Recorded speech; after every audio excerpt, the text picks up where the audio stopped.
Feeling brave tonight? How brave? Because we are here to fight Manshoon! With the incredible, ineffable... Fuck, I've forgotten your name. Hynodon? Hynodon? You're doing it? Yeah, I'm doing the recap. Okay, yes. You're doing the recap. Fuck yeah. Okay, Hynodon's doing the recap. Go. Okay.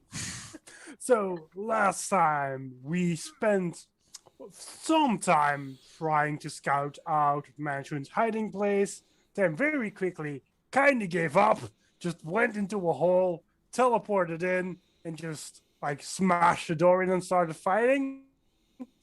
After which, were they halfling wizards? Kind of wrecked us for a bit.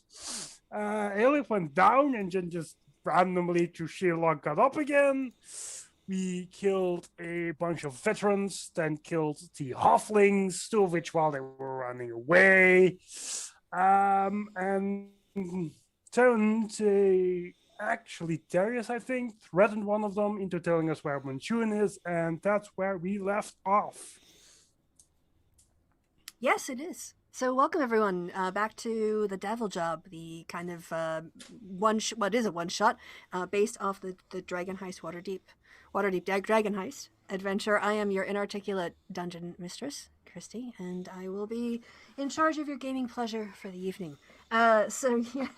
Previously, as said, you guys had a big old fight, and now you are in the wreckage of the room. You also obtained 2 rings, which you were told were transport rings, right? You guys want to remind me what I know more about these than you do, and I don't want to inadvertently give you more information. I think they were used to get into Manshoon's room, but yeah, Manshoon isn't, as I understand it, Manshoon isn't actually in the tower. He's in like a pocket dimension that is accessible via the tower, and the rings let you get in. They also let you go through the force. Yes, I think you were also told that the tower or the location where you need to go is not in this tower; it's in the other tower. Offshoot tower. Yep. Mm-hmm. Yeah, and guys. By the way, I have sorted out a way for recharging within the structure of this narrative. So don't worry that you're going to have to face Manshoon in this way, but we'll cross that bridge when we come to it.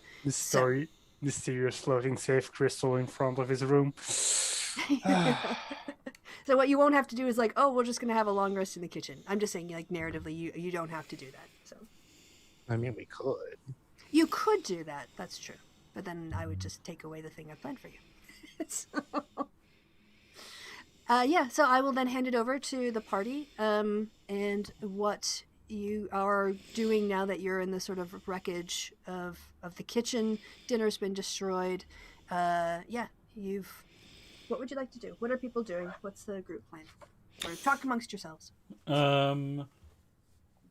So as to maximize the drama involved in everything, I'm going to look at the prisoner that I let go free, because I am an honourable pachyderm.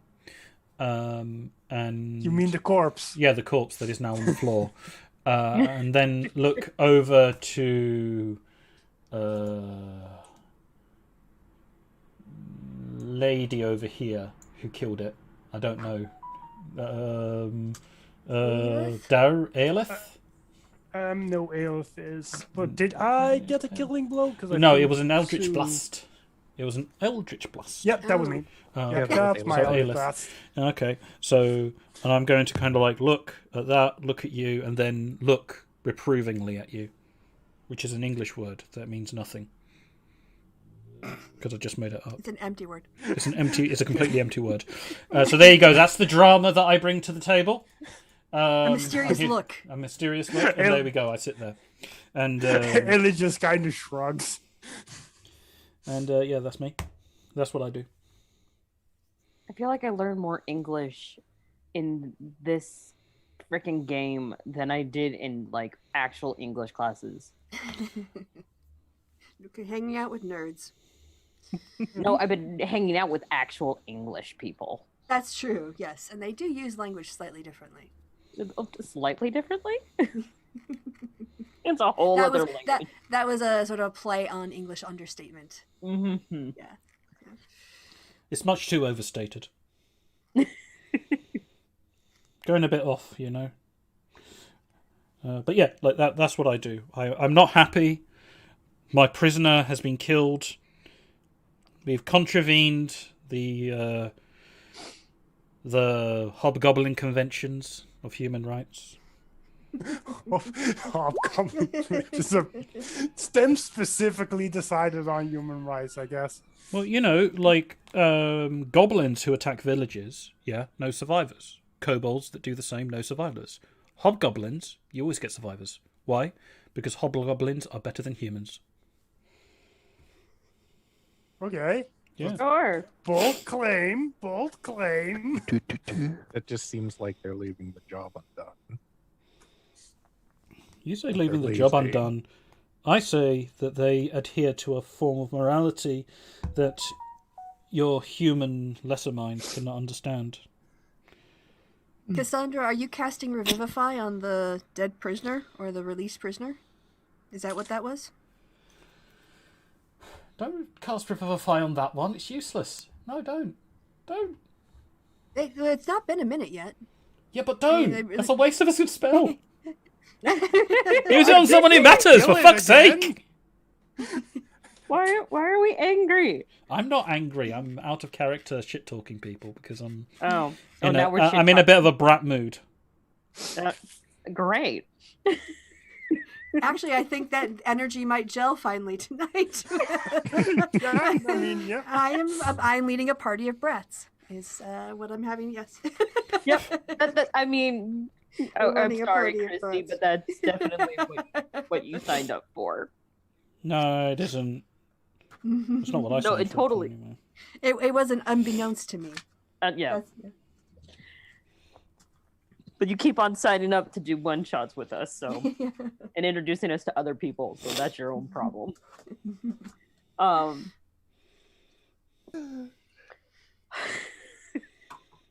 mean, That's just gonna like- Vaster's going, looking at the carnage and just kind of going, I don't know what to do with this. I genuinely don't know what to do with this. Everybody, roll me a perception check.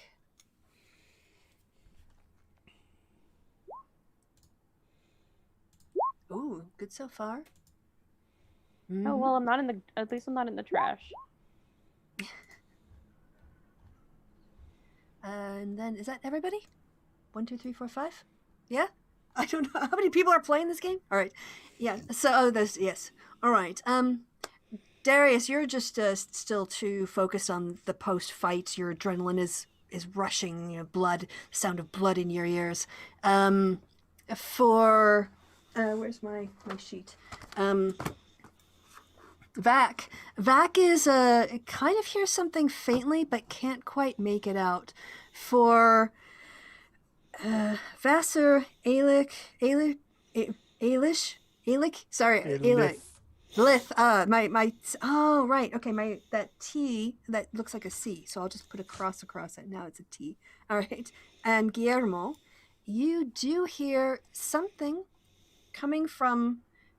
So where you guys are, there's this staircase here, as you can see, and then it kind of goes up, goes up and into an area that you can't see beyond because of your line of sight, but. You can, those of you who got a 14 or above, you can kind of hear something that sounds like.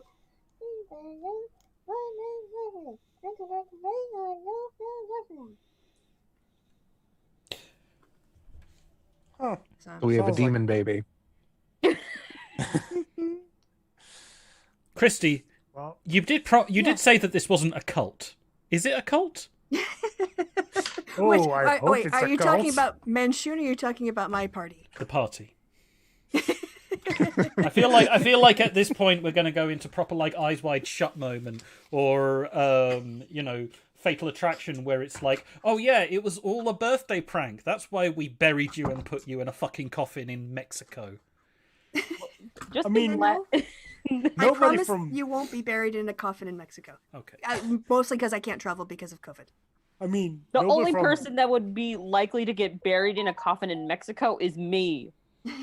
Because I'm She's close. closest. Yeah.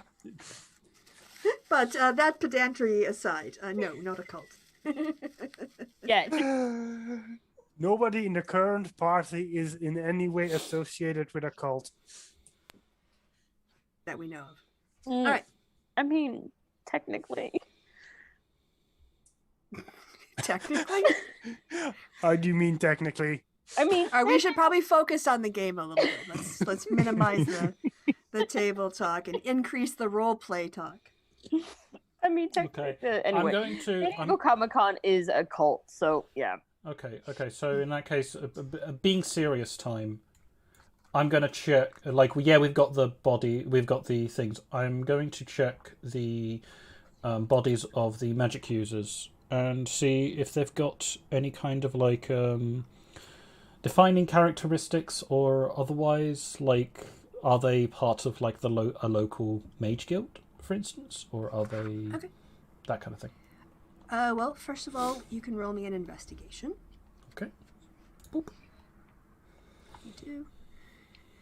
Okay, and then you can either roll me history for that or arcana for your other check. History's for me. Okay. All right.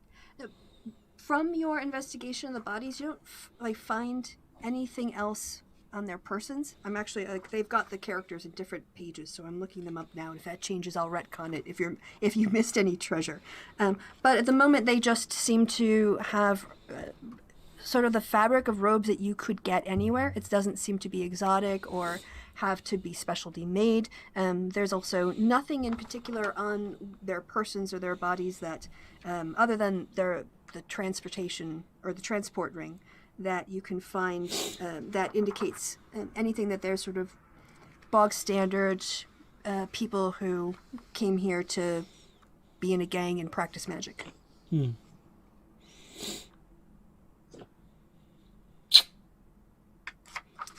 Okay. I'll just kind of I'll kind of speak up to everyone and I'll say, these people do not wear Zent clothing. Oh. Good Oh, for can them, I- I guess. Shrugs. Yeah? You were going to say something, Kristi? Oh, I was gonna say, I should let me recharacterize it. It's typical. Well, I don't know. What is your character's experience with Zents? I should have asked that first. Probably like just working with Davil is like the most he's had, but I kind of assume that like even though I am from far off lands, Zents are kind of like a multinational group. They're everywhere kind of thing. Yeah, They I are will then rats. say that they have the. So, since you're making that conclusion, I don't want you to draw a false one because I didn't mention it in that. I will insert this. They do have this sort of standard Zent symbol, sort of like embroidered into their robes, but they're not specially done and they're not magical emblems at all. But they do have the kind of the snake with biting the coin, just like sewn in subtly. You can kind of, it's not with a bright fabric where it stands out a lot, but if you look for it. Is everyone all right? Does anyone need to take a rest? Took a bit of a beating. I could do with some rest. If we gave you some magic potions, would you be okay with that? I have potions. If no one else needs a rest, then I can use my own for now. Look over to everyone, what do you want to do, guys? Shrugs. This is like where the role play comes in, like of the role playing game. Kristi, I see there's an arrow that says to, where is it? K7. Yep. But obviously K7 is a big black blob for me. Would you Yeah, it is, isn't mind- it? Would you mind moving Guillermo up the stairs? Okay. Yes. So when you go up the stairs, I'll show you where you come up into. Da-da-da-da-da. All right. Okay. Hold on. Sorry. They've got two different sections of a building. Uh-huh. So Guillermo is going up the staircase. Is that That is correct. okay? So, Thank you. yep. Didn't want to drag Alright. myself there and Yeah. accidentally Can see you too see much. there now? Can you Oh, see yeah. things? Is it lit? It's lit up for you. That's interesting. It's not lit up for me, but if you can see it, that's all that matters. End of the day, I know it's there. Yeah. So you see Guillermo ascend the stairs, and you can hear that the voice is getting a little bit brighter.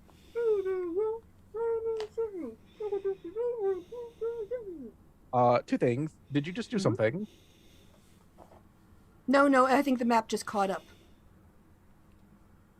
Okay, because now it's all dark. Oh no! Now before for me it was dark and now it was light, but I didn't change anything. I didn't touch your token. Nothing. Still Weird. token vision, night vision, Um, bright lights emits. I can take you off and bring you back in. See if that helps. no. All I did was see why don't- the token move? Okay, But it looks like I guess dark what vision layer? maybe is gone. Faye, Um, try refreshing your browser. Sometimes it does do a bit of a silly and requires, it requires people to a do refresh. Yeah. Yeah. So Guillermo disappears upstairs. I will say there are two doors there. So Kristi, could you? I should be able to see which is the direction, which door is the sound coming from, basically. Oh, I would say you can hear the sound. It seems to be coming. Well, it comes from this corner of the room. Both the doors are in that corner, Kristi. Yeah, exactly.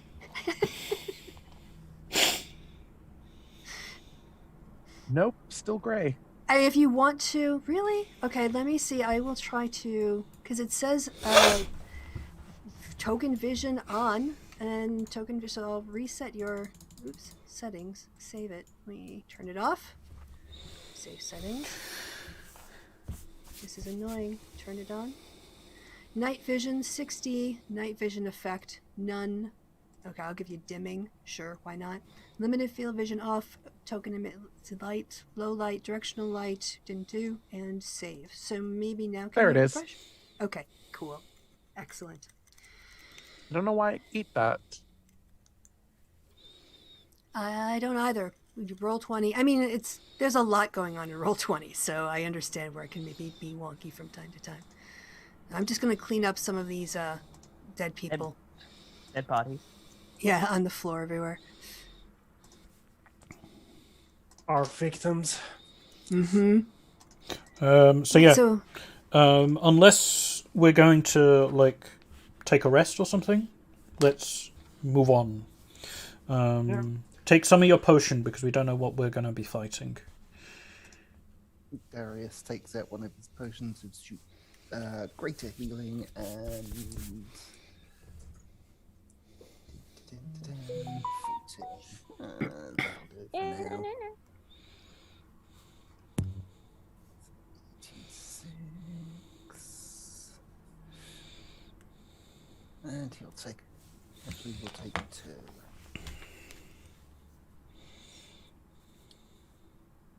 Next one. all right, what is it while Darius is doing his potions? People are doing what?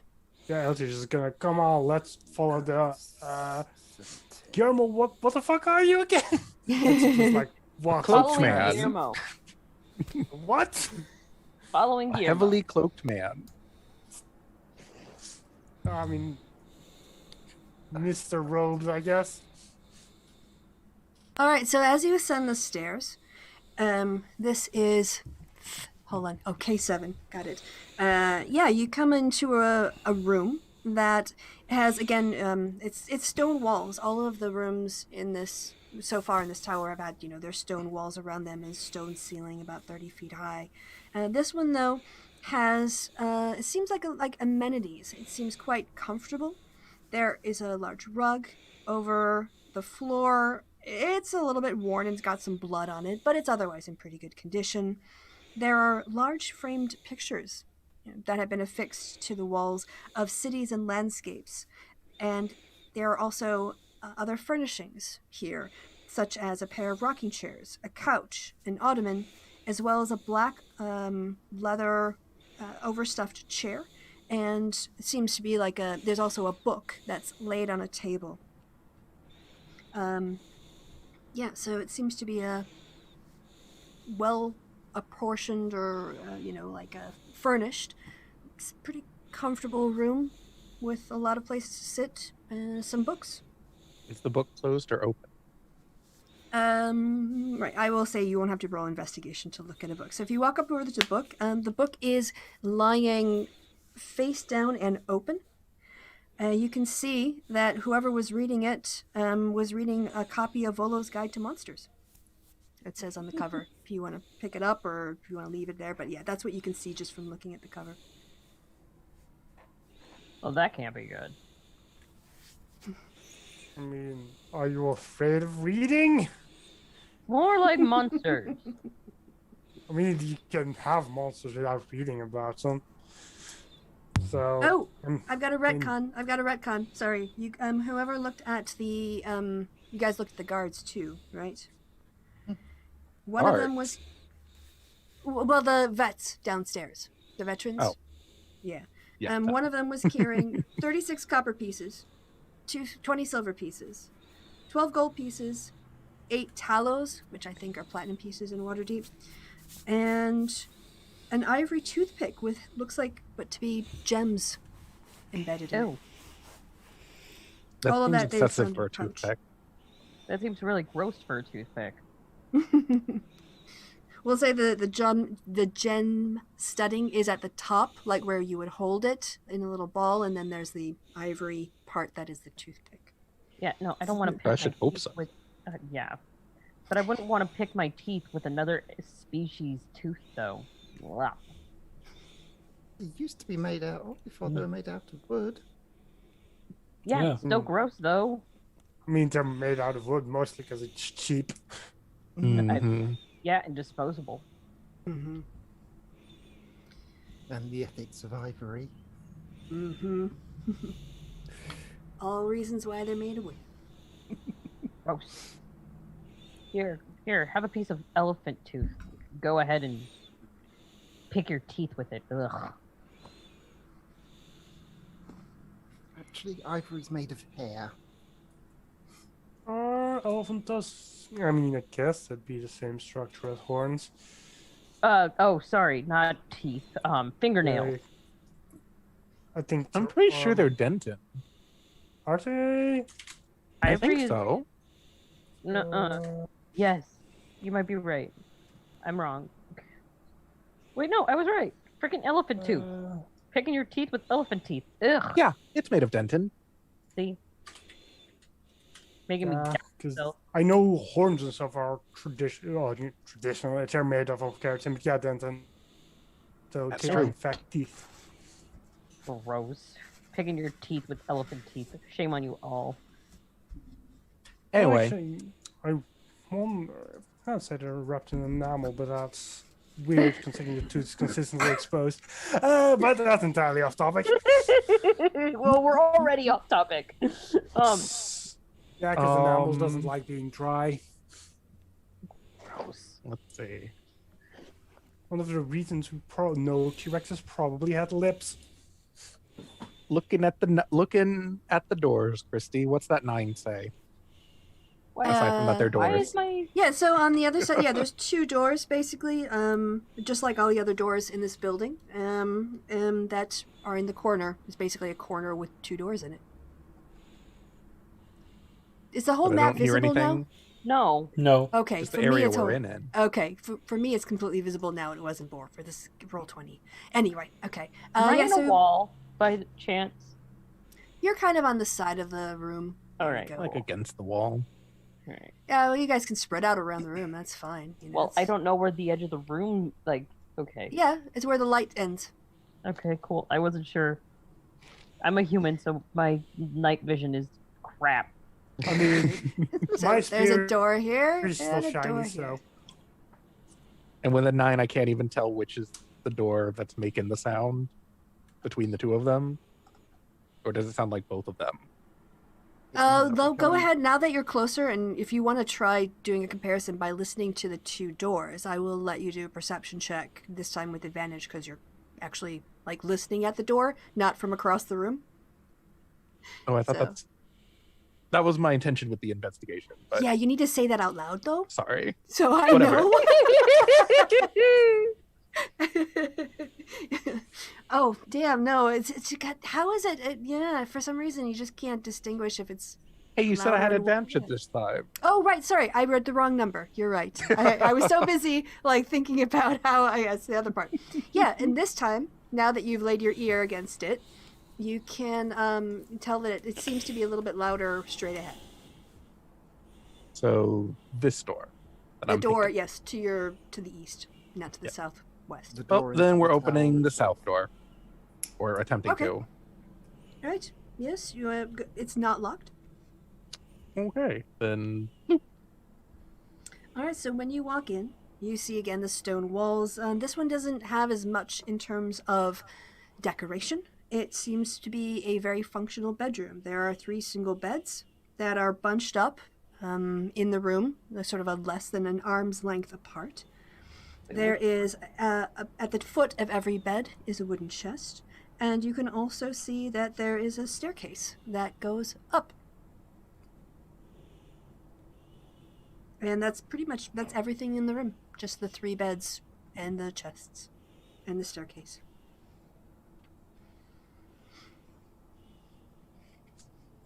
Guillermo's just going up the stairs. let's just follow him. Do we not want to check the chests? We're here to kill mean- people, not to loot. We can come back for that. Yes, but we might be able to find some more I- of these teleport rings so we I- can I go s- in one go. I Not speak two up and I times. say, there is a bridge to the other building across the way. After this is where the tower ends. If the Manshoon's sanctum is over there, we should think about crossing rather than going up.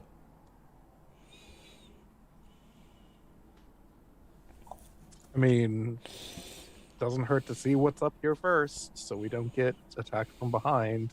I agree. I mean, we want to clear out everybody anyway, right? Exactly. Okay. So where these stairs lead, Kristi? Right. So when you go up those stairs, oh, hold on. Give me a second. All right. I take you to the right room because you end up over here. Is everyone going up the stairs then? Yeah, might as I well. take it. Okay. Mhm. I don't think we're giving everybody much of a choice. No, you gotta. Yeah, unless someone's gonna go rogue. Yep. Yeah. So as you climb the stairs, you come into a room that seems to be some sort of display room. There are about a half a dozen staffs of various styles hung on the walls at the top of the landing. Yeah. So if you're interested in knowing a bit more about the staffs, you guys can tell me, or you can. What else is there? And I can't quite see underneath. Yeah, there are other doors then. An investigation check. Oh shit. Yeah, they're wood. You're pretty sure? I'm going to give They're it in the another look shape as of a well. staff. I'm sorry, going there to was keep a little bit another of- look on as well. Okay. All right. So you can tell from that there are different types of woods. You can't necessarily name all of them, but various types of staffs constructed in styles in different woods are set atop these sort of what's the word they're looking? What's the word I'm seeking? They're all set up on the walls like they're being displayed. Basically, hung proudly on the walls of different styles and different types. But with that roll, you're not entirely sure all the woods that they're made out of. Would Would it be better to roll Arcana instead of Investigation? You don't know. You can try. You can Okay. have a look, or you can roll investigation. Or if you're interested, because they're wood, you can try to roll nature. I think Basically, all the of those... Arcana to try and feel out if they're magical, and if a 19 gets me the type of magic. How are you gonna feel out if they're magical? Pick one up and touch it and look at it. Okay. When you pick it up and touch it, hold on. Boop.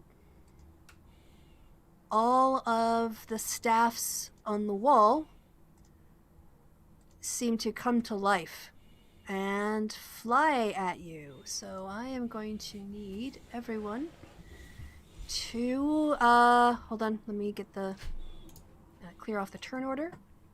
What? We're gonna fight staffs. Wrong button. Clear. Okay, please click on your token on the map and then roll your initiative. Oh. All right, let's try that again. Oh, I'm in the wrong. That's why. I'm in the wrong select mode. Select. Now roll. Yay! It worked. And I even got better initiative this time.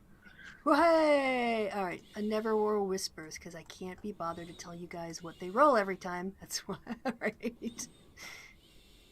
And one last thing I have to do here. Sorry. All right, let me do the turn order. Yeah, so as you're watching, as Guillermo picks one of them up, then they all seem to suddenly come to life. The one in Guillermo's hand will have its turn, but yes, they're all sort of like now levitating and coming at you. Guillermo, you actually you're right there. The one that is in front of you just sort of like, as you go out to touch it, just sort of tries to sort of like jump into your hands and jump at you. So do I need to roll a save or is it attack? Oh, no, sorry. I'll just say that, like, because of it jumped up and the turn order, the way I'm interpreting it is it's not a surprise attack. You're just getting the first attack in the round. It just happened to be that you were, first. So.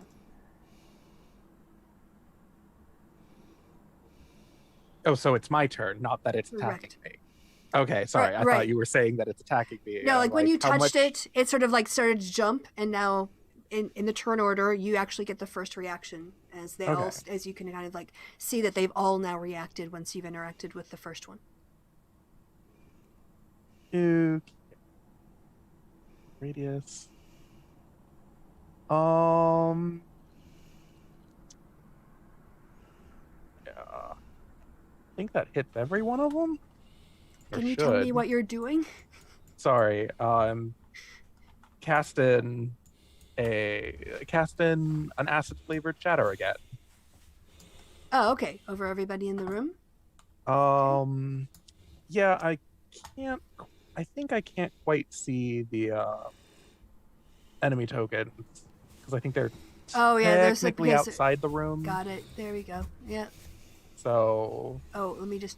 Oh, sorry, I didn't want to move that. There's one underneath. I think it's Aelith. Aelith, can you move to this empty corner right here? Actually, where you put it right there, it looks like it should hit all of them. Yeah. Okay. It's not that big a room. Yeah, exactly. I was just more like, I can't see all of them, is what I was trying to say. So, let's see. And we'll do it. This is a dex save? Oh. Okay. Constitution save. Constitution save. And it is against acid damage, right? Okay. It is acid damage. And I'm also making it so that no one in the party gets hit. Wait. All right. And so the damage... Yeah. I'll just do them all at once. I'm not doing them individually. So yes, they are going to all take... They failed, so they are going to take 12 acid damage, right? Oh, and they also all... Well, yeah. They also have disadvantage on the saving throw. Oh, yeah, they failed it anyway, so... Okay. Okay. So they take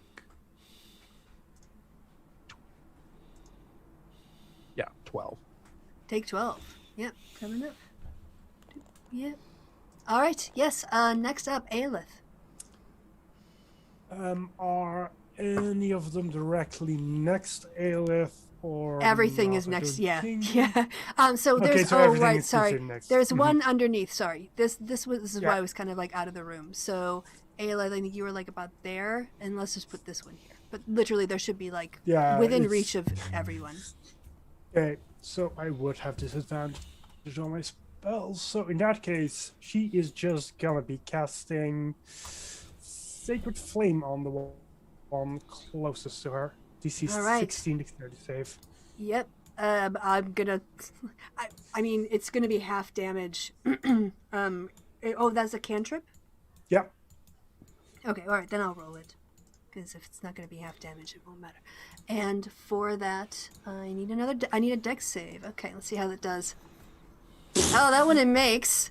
Although when you notice you do set it on fire, it just takes like a little bit less damage because it starts waving itself out.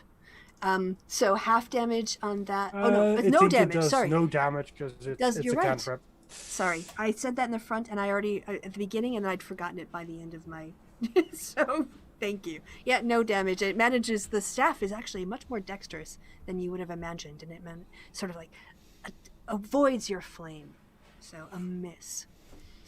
Next up is Vassar. Oh, was there anything else you wanted to do with your turn? No real useful bonus actions. Okay, Vassar. How many staffs are awake? All of them. All And of there are them? 6 of them. Sorry to interrupt. Kristi, could you double check the D8 roll table? Because I just noticed something weird. Can I do it when you need it rather than in the middle of the game? Or do you need it right now? Well, I just noticed that like the roll on my spell has 2 blank things. So I was just wondering if there's a blank in there. I don't know what you mean. I don't know what you... Oh, new item, new item? Does it Yeah. change the effect? It's not adding Well, anything, right? it would just be more damage. Well, okay, but that was a 4 and a 3 and a 6, and how many dice were supposed to be rolled? It was 14. 2 more. Okay. I don't really want to like get into the depths of the table while I'm trying to run a game, so we'll have to figure out something like because it's just going to kill it for everybody else. Yeah. So you're going to have to roll maybe by hand the other 2 and then take out anything that is inappropriate and re-roll, if that makes sense. Yeah. Okay. We'll kind of like get through it for now. Kelsey. Sorry, Vassar was up. Yep. Vassar looks in awe at the fact that all of the staffs have all of a sudden become sentient, and he just goes, "Oh, look at you! You're all so pretty!" And goes to grab the nearest one and just kind of grabs it if he can, and starts petting it like it's like an overgrown cat. Okay. You can go ahead and give me an. I guess you can do a strength check, acrobatics for a grapple, or if you want to try to grapple it. A strength check, or Yeah. Yes. See if you can go ahead and grab it and grapple it. All right. Well, okay. Actually, I'm sorry. I said a sorry, check, but I did a check. no, sorry. That's because I gave you the wrong terms. Yes. Can you roll a strength, like ability, your strength ability? I don't think that the staff is going to be able to like outstrength you. So, all right. Come on. Oh, yep, and it's even with that. So yeah, you can grapple one of the staffs. Vassar has now grappled a staff. And It's still trying to smack you in the face, by the way, but that's okay. He's corporate cuddling the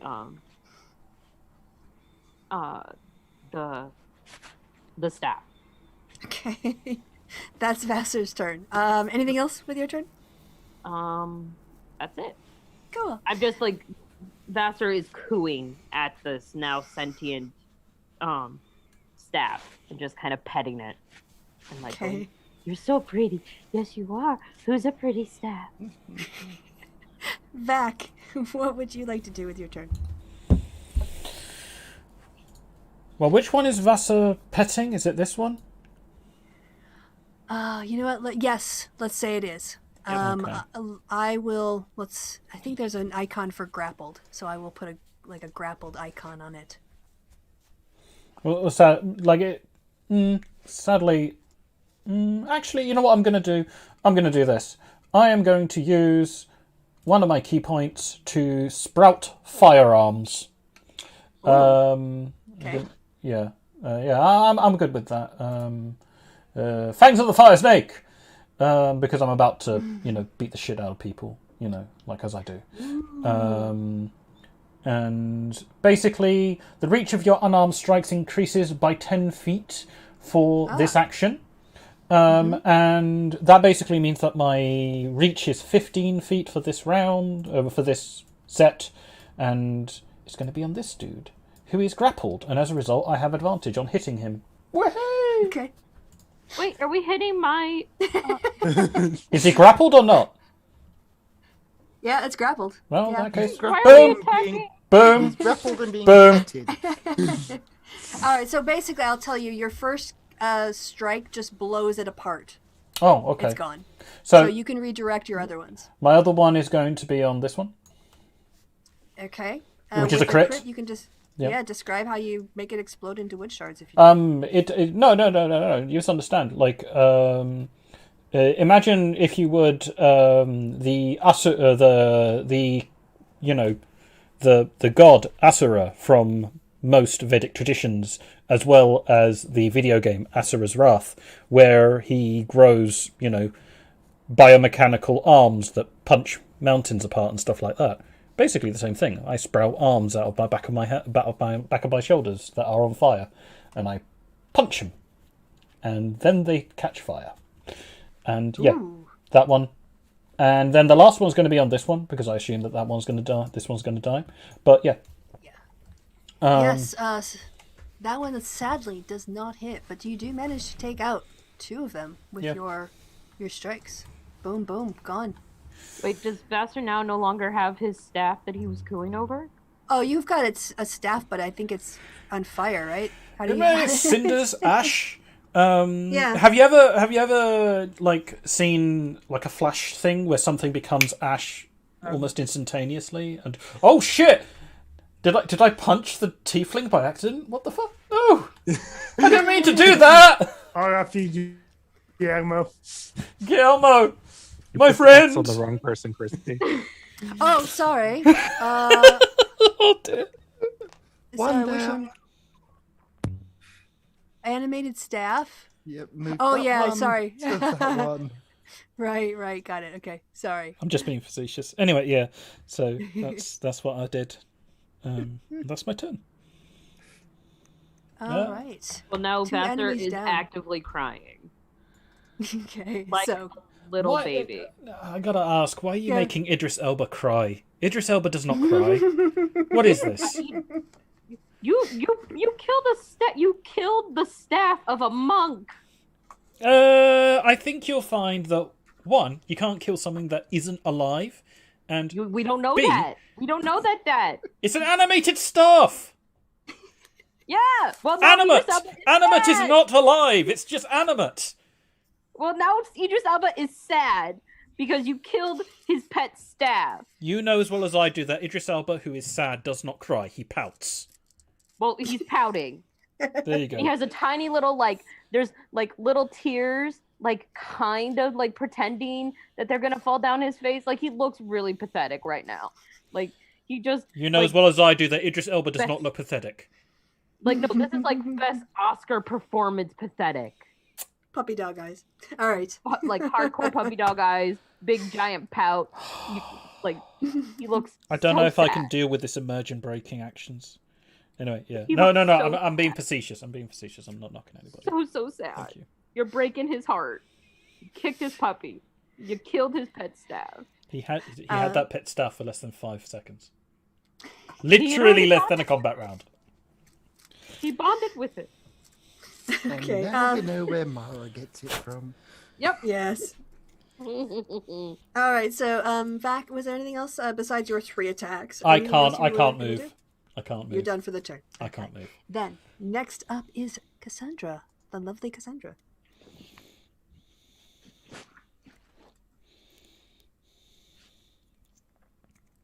Sib? We can't hear you. You're not muted. Nope. Sib Wolf. Ow! Rolled a spell. Sib, you know you have to talk, right? Well, can you hear us? Can you type in the chat if you can hear us? Okay, I just went into the settings again. And the program had turned my mic volume all the way down. Well, it's By sorted default. now, and we can Yeah. hear you. Right, so yeah, because I'm just casting Spirit Guardians to just clear the room. Hey, would you like to describe what happens as Cassandra does her spell? Oh, good lord.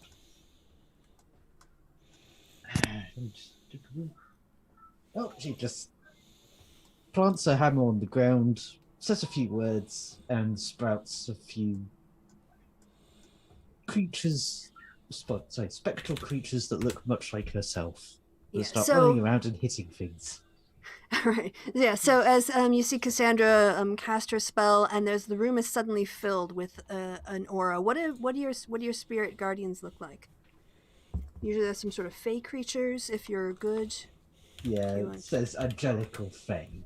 It's Yeah, so good or neutral, so The room is flooded with a light that is golden and lovely and casts a hue everywhere. And these angelic figures rush out from the energy of this space and just go to all of the staffs as Cassandra directs them. And if they make their save, it's half damage, right? on a On that failed spell? save takes 3d8 radiant. Yeah, and on a successful one takes half damage. On successful, yeah, half. All right, so they did save, however, they were very much weakened by the acid splash. So as Cassandra's lights, angelic figures rush out, each of the remaining staffs just goes pew, pew, pew, pew, and they are all gone. They're all in dust now on the ground. And as you Damn mages.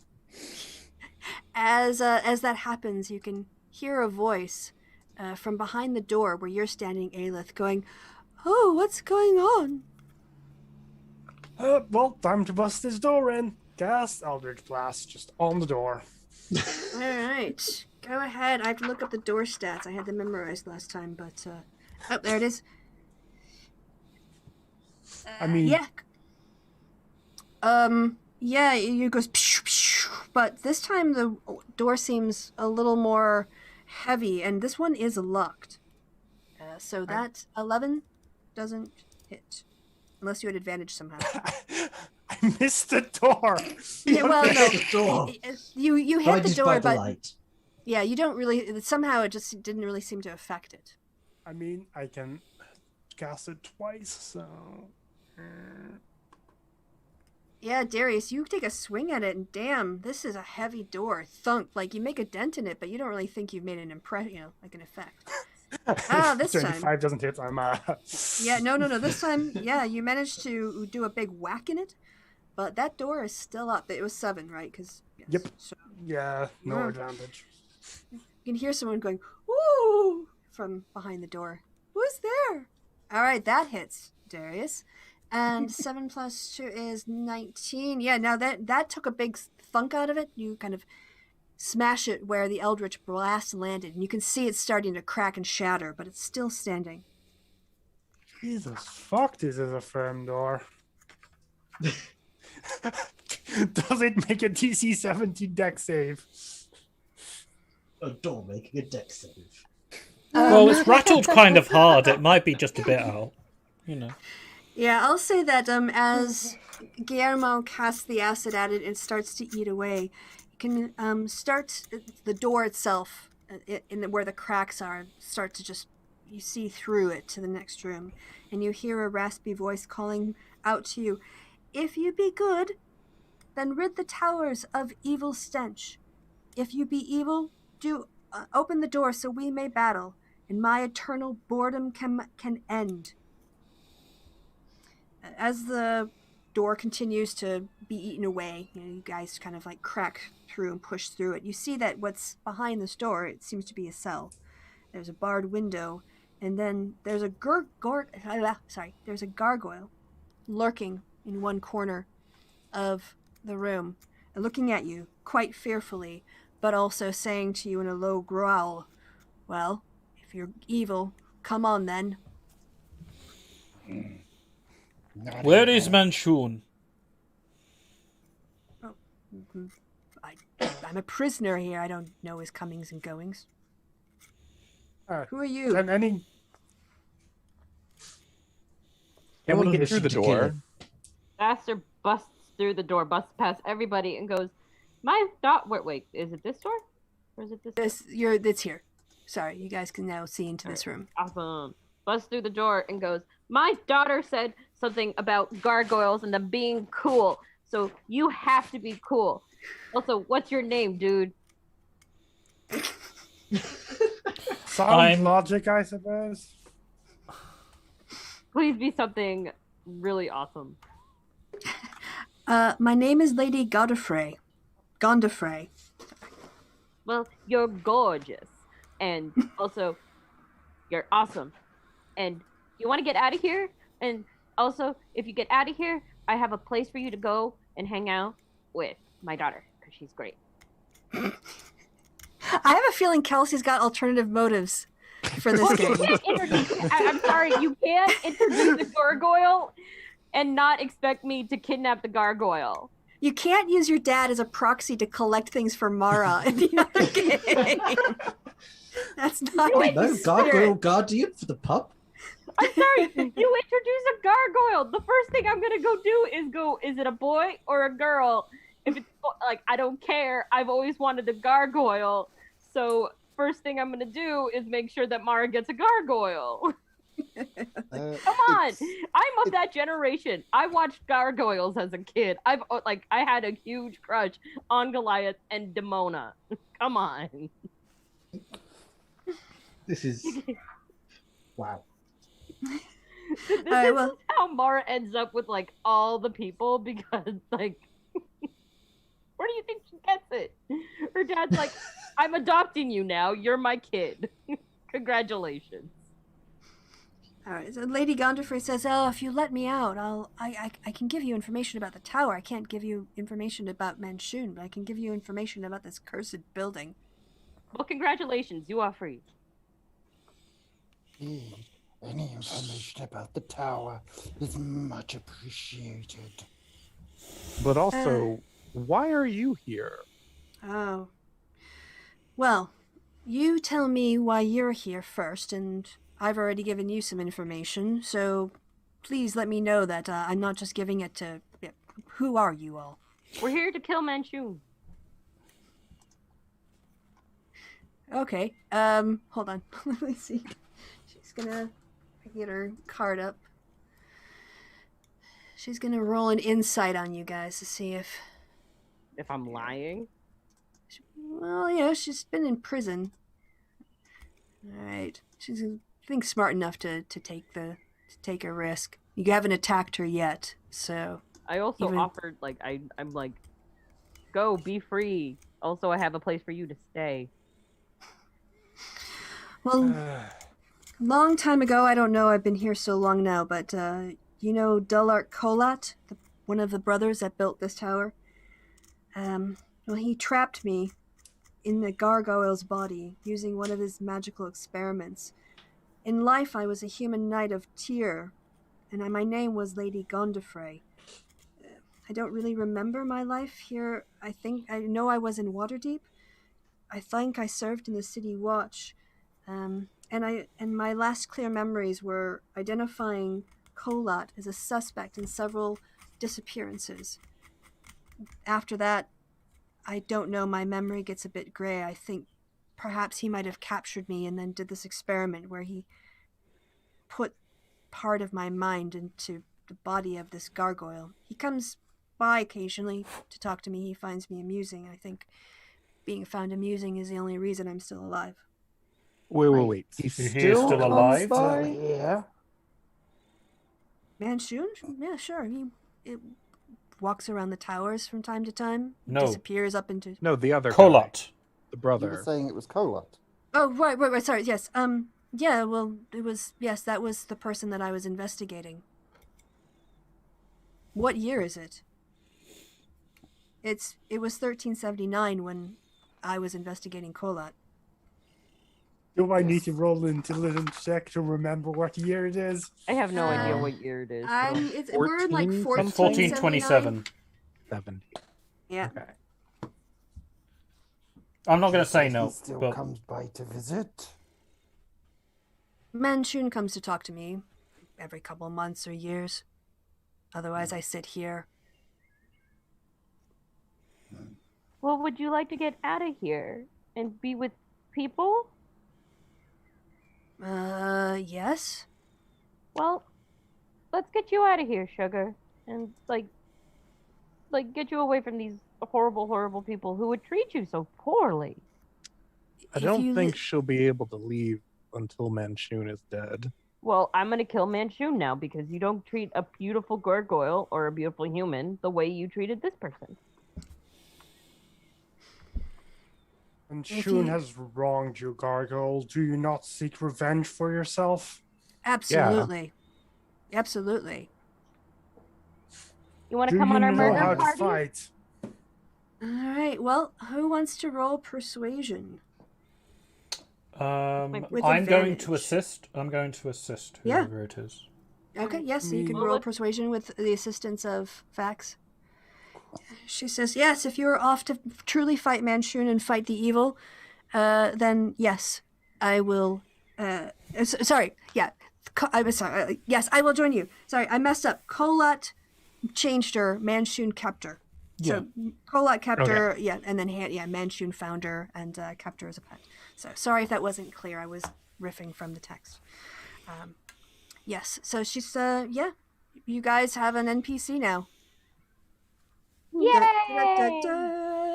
You've got a little gargoyle buddy. And I had not expected you guys to go this way. So now I've got to figure out what she can do. And now I have... Wait, you didn't expect this. Have Well, you I wasn't... After the cube, No, I didn't expect you to go this way, because I was sort of thinking the same thing that Vac was, which is you guys know that the bridge is on the other side, so why would you dick around with, looking around the... You seemed very keen on getting to the thing last time. But it's quite... She's not that difficult to run. She just makes 2 attacks, so she's not too easy enough to run in battle. The So, gods favor those who fight for themselves. Never forget that. hey, let's see. I know Kelsey will say yes. So does anyone? I will first. Does anyone else want to run Lady Godfrey now? Because I kind of have a lot going on. I wouldn't mind. Is that okay, Kelsey? Yes. Okay. All right. Bio and info. Can I? Yes. Edit. All right. Can be edited and controlled by Hynodon. You can't just introduce fun characters, Kristi, and not expect Okay. one of my characters to want to adopt them. I'm learning this. I'm learning this. Oh, look how. Oh man. Yeah. It's so cute. Here I'll show you guys. we are not It- adopting it's a just Manshoon gargoyle. clone. Yes. I make So- no promises. If Manshoon is like a tiny fluffy puppy, I make no promises. I have That's how she's I have advice. I have advice for you, Kristi, regarding this kind of thing. A DM from a podcast that I listen to has a person a lot like Kelsey over there. So every season he just gives her increasingly more and more destructive, cute things. Such as one season where he literally gave her an illithid baby. So she was like, "Oh my god, it's a cute little tadpole! It's a baby! Oh yeah!" And the baby then used her as basically like fucking manipulated her to kill an entire planet's worth of people. That sounds See, about right. Yeah. Mhm. See, Mara would totally do that though. Mara would be okay with that. But this is Vassar. Somehow I think War would be okay with that. This is true. I mean, Clue would think it's a waste of a planet, to be honest. All right. Well, I'm gonna say this one does have a little bit of a bite to it. This pet that you've adopted, but we'll see how it goes. Okay. Yeah, Yella can see what it is, but we'll just move on for now. All right. It has an interesting thing if it's part of the party. That's all I'll Yes. say. I mean, okay. There's- Let's just be clear. The first thing Mara did was adopt Gorko, then gave a foot, then tickled a foot. This is true. She did try to adopt an animated foot as well. I didn't. But say- again, Vassar isn't Mara. no, so- but Mara got all of this weird. I'm going to adopt all the things from her. Oh, father. from her dad. Okay. Mhm. All right. All right. So now you've got a party member. You have an NPC. Congratulations. You've adopted you've got an NPC in your party. Who do we blame? Mara. All right. So Gondofrey says, "Well, look. In my time here, I've been moved around to lots of different parts of the tower, and I still have a pretty good memory of the location, the layout in my mind. I can't tell you where Manshoon is, but if there are places you need to get to in here, I can tell you where to go." Well, We need we've to been reach told the other where he tower. is. He's at the top of the other tower. Yep, that's where he resides. That's people talk about the guards and stuff when they talk about Manshoon. They talk him being up on the 4th level of the 2nd tower. Kristi, can you also give me control of the token? Because Oh, does it move not? right now. Oh, I thought I gave you all of the. I can access a sheet, but I cannot Oh, currently okay. move the token. Let me see again on the edits. I thought I gave you everything. In journal can be edited. Can be edited in control by. It should be. I'll save it again. You can drop maybe another with the- token in. Yeah, I'll. Oh, okay. Yep, I dropped another token. Okay, Shoots you that did your one. own. That Okay. works. Yep. All right. Mhm. Fair enough. Good workaround. So what can I? So she, Lady Gondofrey. I guess I could be. What can I Tell her tell you, Demona. Demona. Gondofrey? What can I tell you? What's in here? He points at the door. Points at The the other door. door. Which The door he's standing right next to. This door. She says, nothing. I only see, grunts going in and out of that room. They seem to live in it or something. Is it unlocked? Well, That was I to mean, you, Kristi. Is it unlocked? Oh, okay. Yes, this door is unlocked. Then bloop. Okay, go inside. Nothing. Right, so as you walk in, this one also looks very much like a sleeping area. There are 4 beds. These are a little bit less cramped than the other one, but each has a small table with a chair by it, and the windows have some tattered curtains. You can also see that on the tables here, there are playing cards. There's also a heavy crossbow in the middle of being restrung.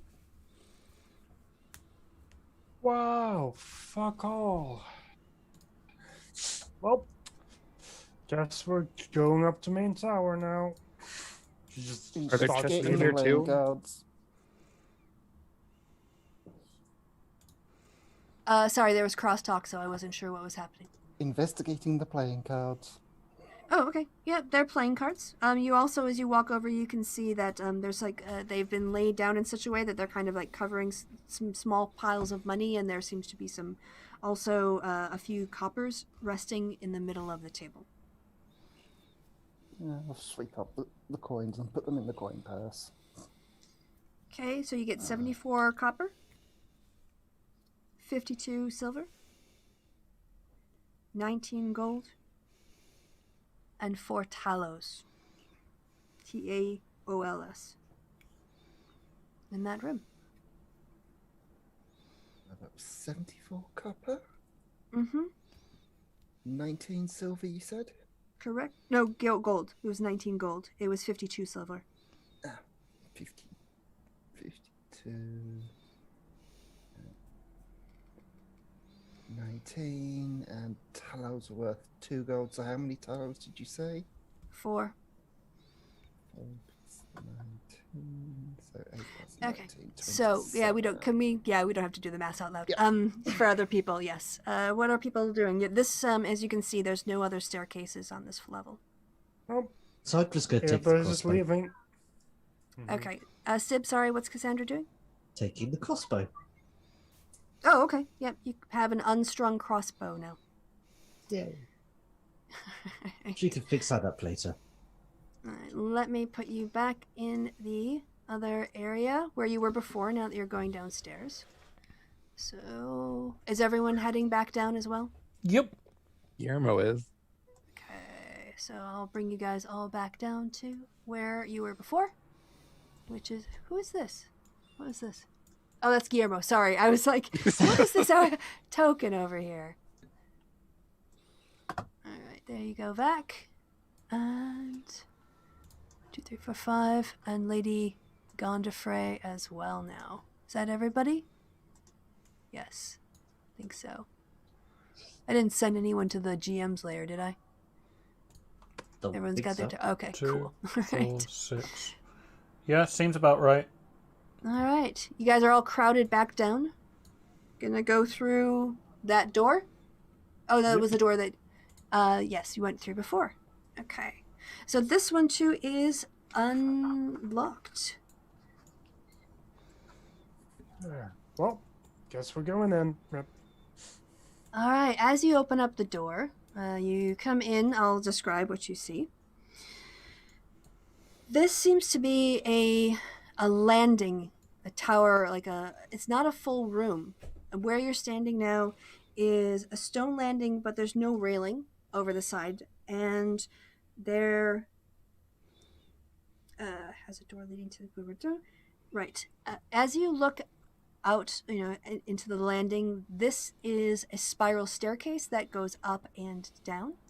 You can also see across the way that there is a window with, a window here with a kind of a ledge. There's also here a window with a ledge. And this part is all open space. This is a drop, which as you look over, you can see it drops down to the first floor. The other thing that you see when you walk into the room is, let me get out the character. Is there not a hand? Oh no, how can you guys not have a hand sheet for this? Oh, you have to see what this looks like. Alright, well, what you see is, it's the most unusual thing. There is a wooden and metal construct, vaguely reminiscent of a dwarf wearing a horned helm, and it has a barrel for a body. It seems to be a keg robot, very stout wood metal construct, and as you walk into the room, it says, "Hey there, you. My name's Zippy. Take a drink from me and you'll feel zippy." No. I feel like if I drink that, I'm gonna pass out, and I do not want to know what happens afterwards. You wake up with no kidneys. Exactly how would we feel? Zippy, rippy, whatever. He points. There's a spout that protrudes from his barrel body, sort of where his belly button is, but maybe a little bit lower. And he says, How much I'm lower? filled with a little bit lower. I'm filled with delicious beverages. So I'm assuming not quite at crotch height, but Getting getting close, close. Yeah. Enough to be suggestive. I'm a bit thirsty. Fuck it, I'll take a drink. They're like, yay! So yeah, you're gonna get down there and he's like, wrap your lips around my spout. Oh hell I no! use a glass Where are you gonna get a glass from? for my equipment. You have a glass. I mean, aren't you an elephant man? I have a cup. It's from my adventurous kit. Oh, you utensils. have a winer's. Oh, nice. I don't have a Oh, glass, it's a cup. It's like, Okay, maybe it's cup, yes. pewter or something like that. So you go ahead and you turn Sippy's spigot. Yeah, sure. Yeah. So you can see that sort of a purple liquid shoots out. It's sort of like a, like how when you turn a gumball machine, it gives you a certain allotment of gumballs. You don't just get a stream of gumballs. It kind of seems like that. Like it's giving you sort of like a certain amount into your cup. And yeah, you've got like this sort of like purple liquid now in your cup. Nope. Drink. Right. What is the most delicious taste in Vassar's life? Why is Vassar drinking something? Sorry, Vac. It's because you both have names that start with a V, and I made a mistake. That's why. Vac. Sorry. Okay, I don't really know, honestly. I'm thinking there's a... Like, it could be that I wind up having a Ratatouille-akin, like, flashback to being a child. Or I could go really dull and just kind of say, there was this one time where somebody, like, gave him a sweetened almond. Yeah, but it was, like, old, so it was a bit stale. And that's probably the sweetest thing he's ever eaten. The most pleasurable experience. Not necessarily sweetest, but the most pleasurable experience. That he's sensation of taste. Oh, okay.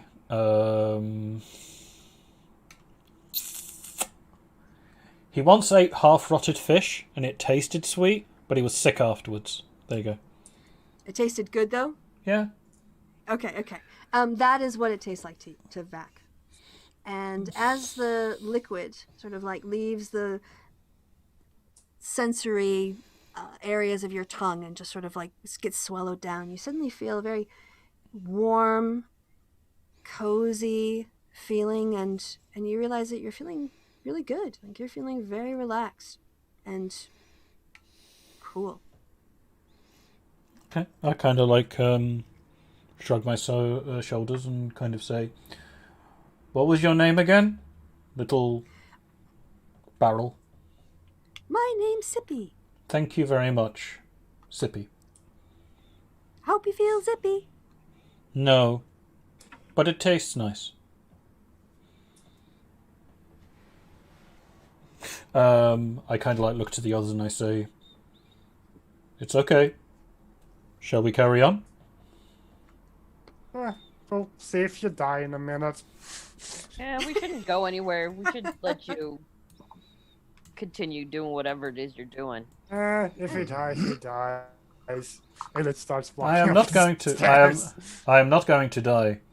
This is not poison. You sure? Do the stairs go up and down, or just up? There are no stairs here. What you have is a sort of a half floor is covered in a landing. What is ground. the spiral staircase then? That's not Yeah, you're not.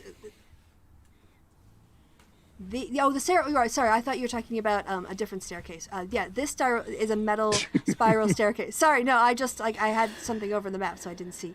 And it does look to go down. When you sort of like peer down, you can see the ground. For the ground level of the inside tower that you have gone around so far. There were no doors to get... There are windows, but no doors to get into the tower from the bottom level. Darius is at the edge, peering down to the lower level. Okay. Yeah, so what you see, this seems to be like... here, I'll give you a little description that they have. What you see are, from above, a couple suits of armor standing in the middle of the room. You see a lot of bookshelves.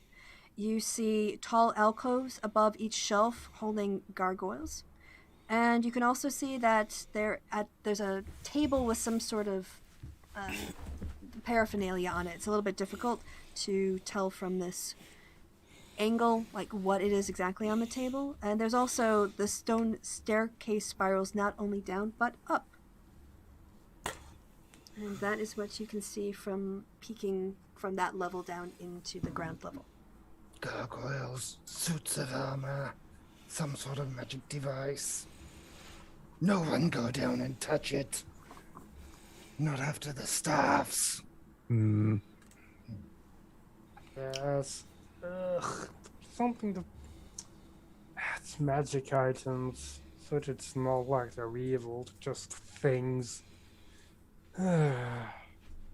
Mac, Yes. you've noticed that over the course, like since the people have kind of like looked at you and then walked on, the warm, glowing feeling in your stomach has really just become like a little bit of a flutter almost, and it's spreading from the core of your body out into your chest and your limbs, and as it kind of gets up into your face, and it sort of makes its way like a wave of energy up to the top of your head, you can basically take the equivalent of a long rest. Thank you. Huh. We have a cocaine robot, apparently.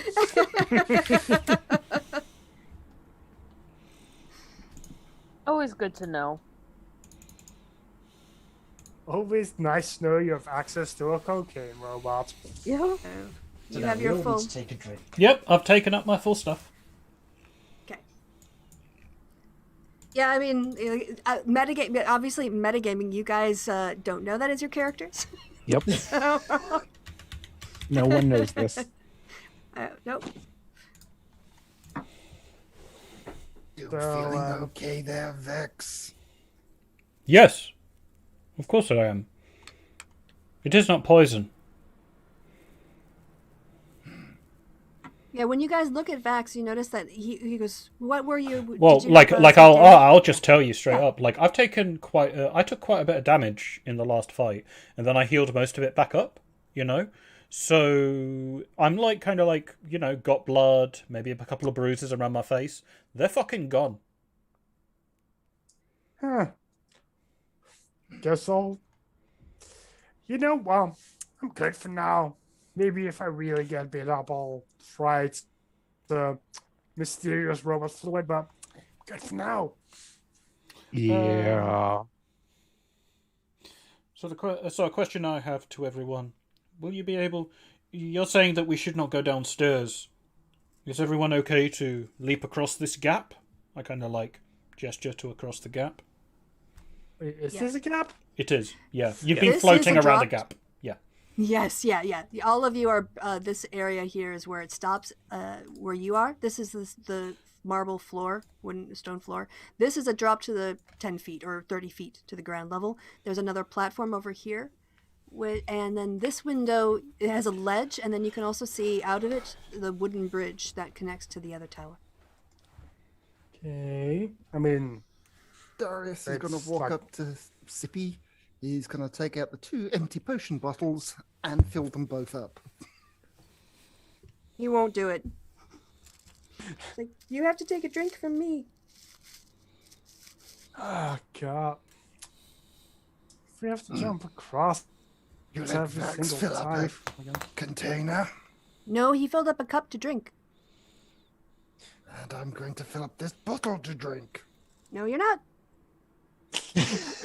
Guys, Damn it, he's Guys. onto us. it's a long rest machine. Just take the long rest and go.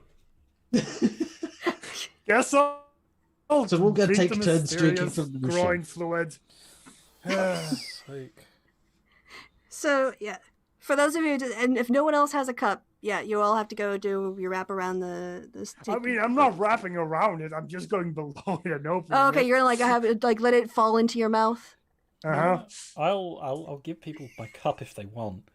Christ, if you've got this kind I of don't need like you your guys seem to charity. be having this really weird like oral fixation thing, it's a spout. It's not a cock, It's just like, here you go, here, have my mug. Yeah, but I don't Sure. trust I don't trust Sippy to not be like, oh yes, oh baby, oh baby. He's a professional. How dare you? I He's mean, also those are not he's also mutually a exclusive. construct. He's also a construct, Again, I don't trust shit. Right. And of course, the way you said that, Kelsey, and just flashbacks to a particular Rocco's Modern Life episode. So is there anyone not taking advantage of this situation? Vassar's still looking at it going, do I need to? Should I? So And then- everyone who Let takes a us drink pass has around to. the cup. But there's the thing though. Everyone who takes a drink has to tell me what their character's favorite flavor is, what it tastes like to them. What would your character's favorite flavor be or taste? I mean, for ale, it is kind of obvious. It's the blood of our enemies. So, iron? Just, Ugh. Seriously? Different people taste different things with blood. Yeah, there's iron content, but people, describe it as acetinic, alkalinic, sometimes different. So, Yeah, I like the taste of blood, so I'll be different to say lemon meringue pie for Cassandra. Okay. Faster goes up, pats Sippy on the head, and goes, "Don't make this weird," and then takes a drink. Woo! It's only because you set it up earlier. I had to wind you up. I'm sorry. That was... After he finishes, he flicks Sippy in the forehead. So what is it? What's Faster's favorite taste?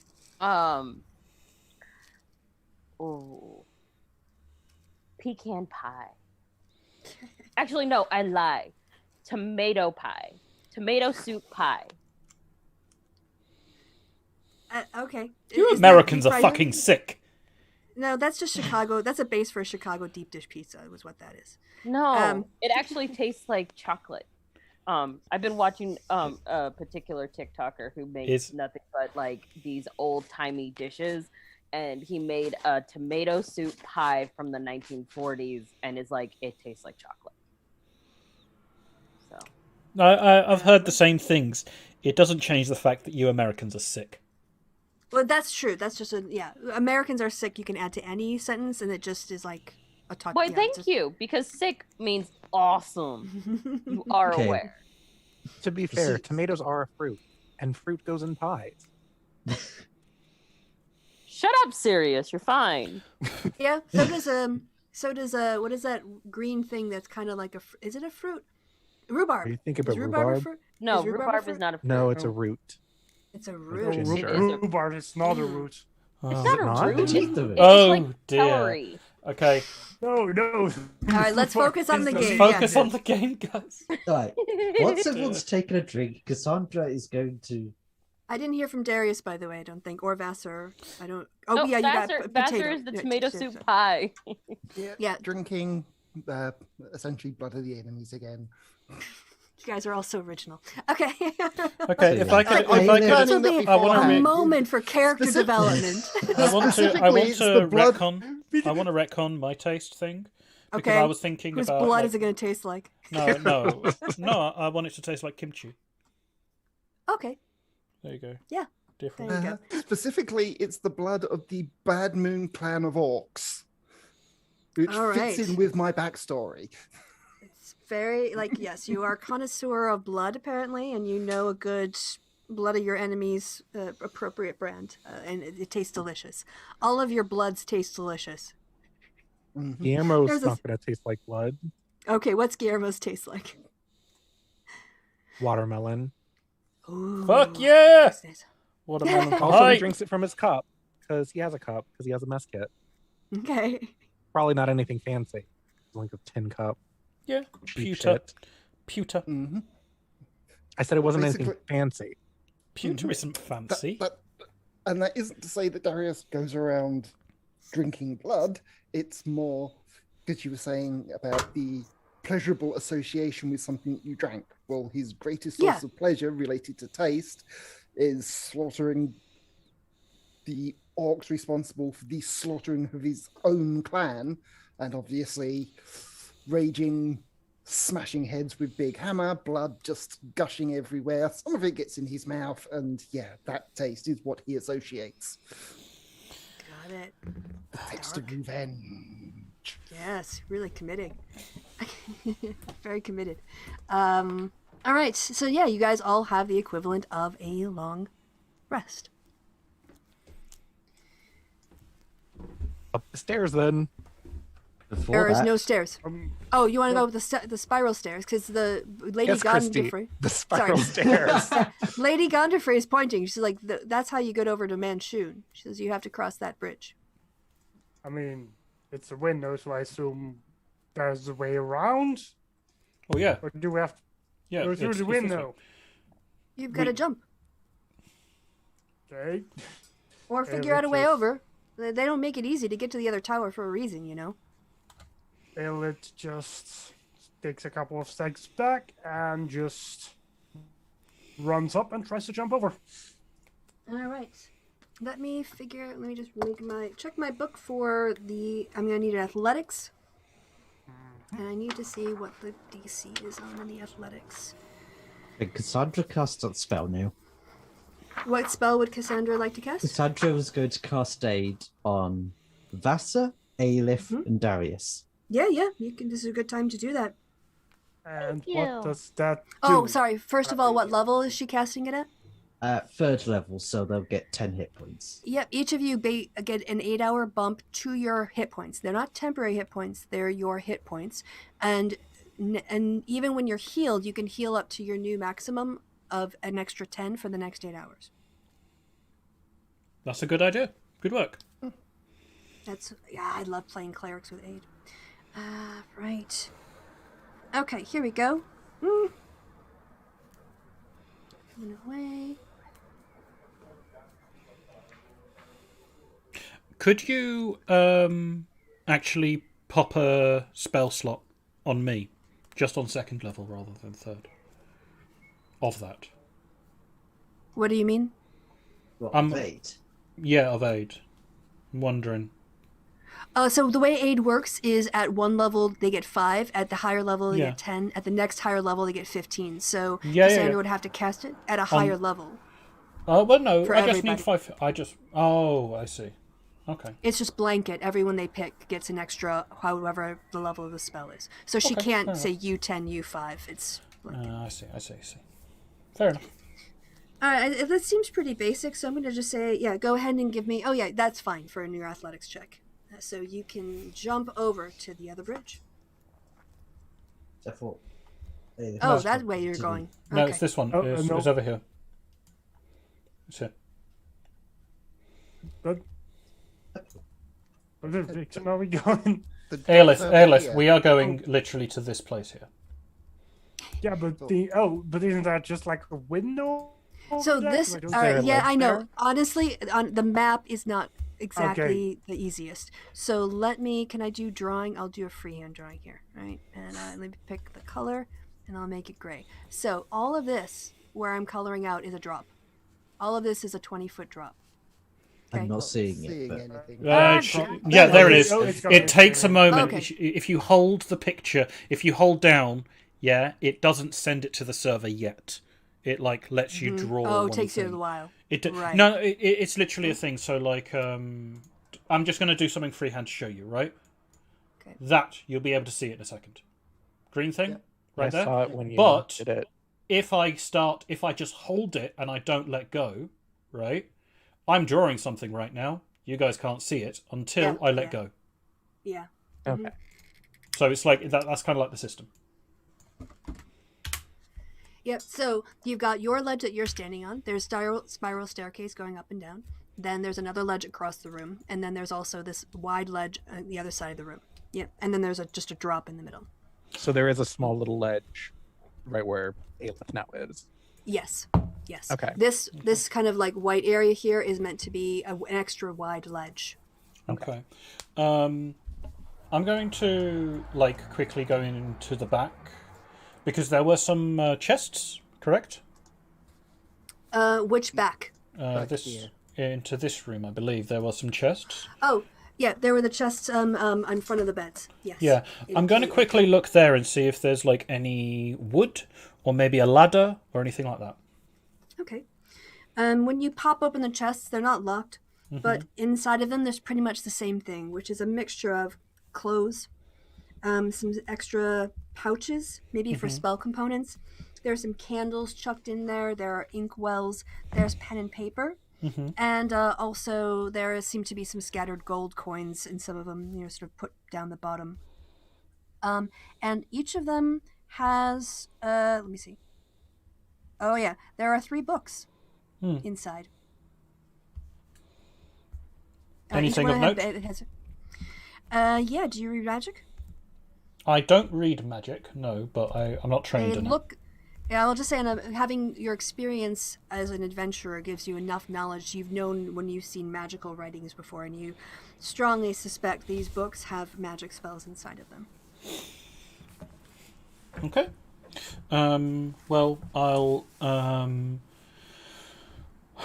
take them, and as I go into the other room, and I say, I cannot find any magic. I cannot find anything, but I found these books that have magical spells in them. Would anyone want them?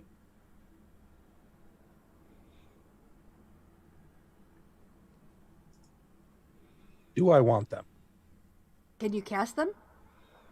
I don't know. What they be?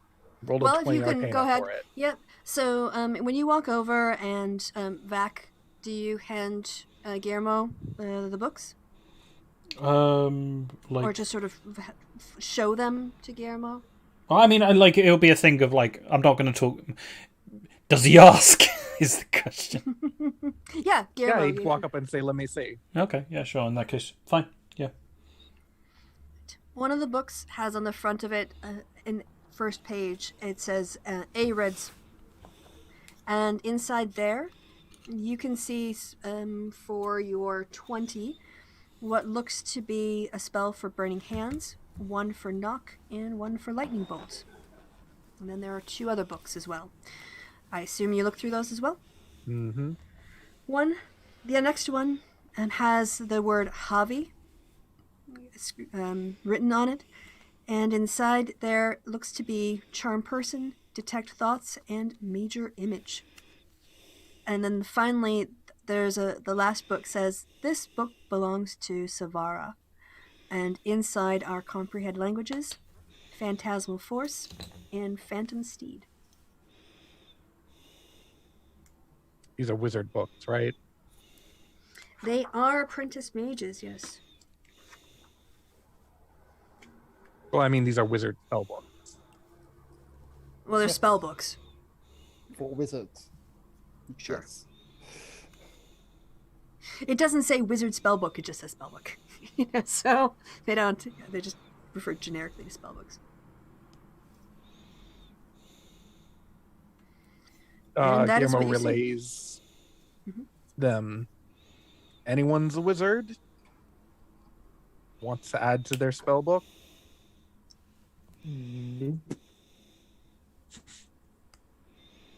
Well, that's of absolutely no use then to anybody. Chucks them, then he just throws them over the ledge. Goodbye. They are worth money. Well, okay. You wonder why people don't want to work with this party. Okay. All right. So there are now 3 perfectly good spell books at the bottom of in the ground level down there.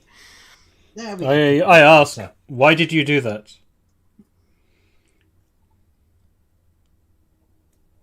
They ain't going nowhere.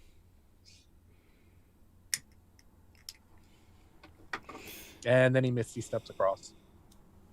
Bloop.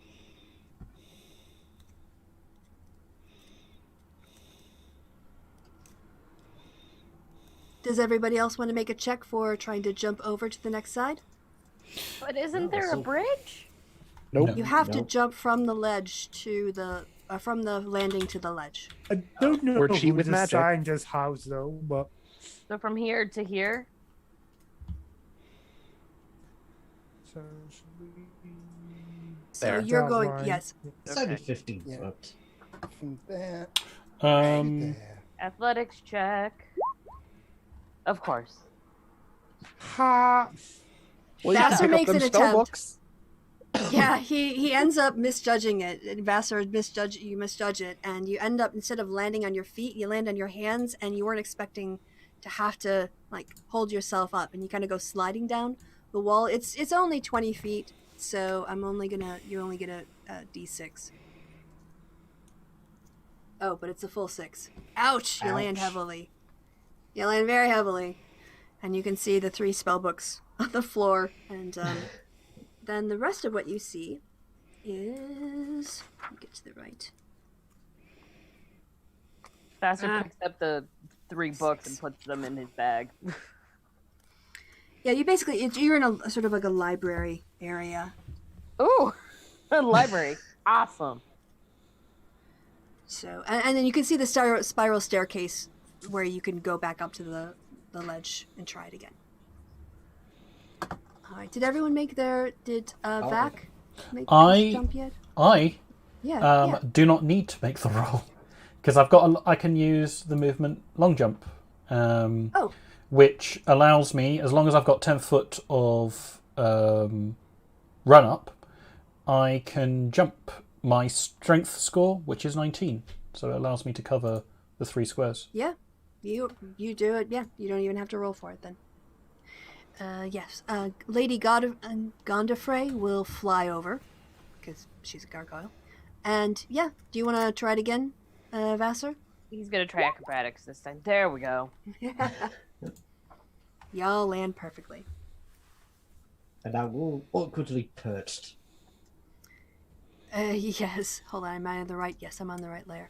So yes, you can walk across. The bridge doesn't have any railings, and it creaks and groans a lot, but it doesn't seem to fall or give way underneath you. Is the door locked? When you get there, it is basically like another window, I will say. I guess I'm just going to climb through.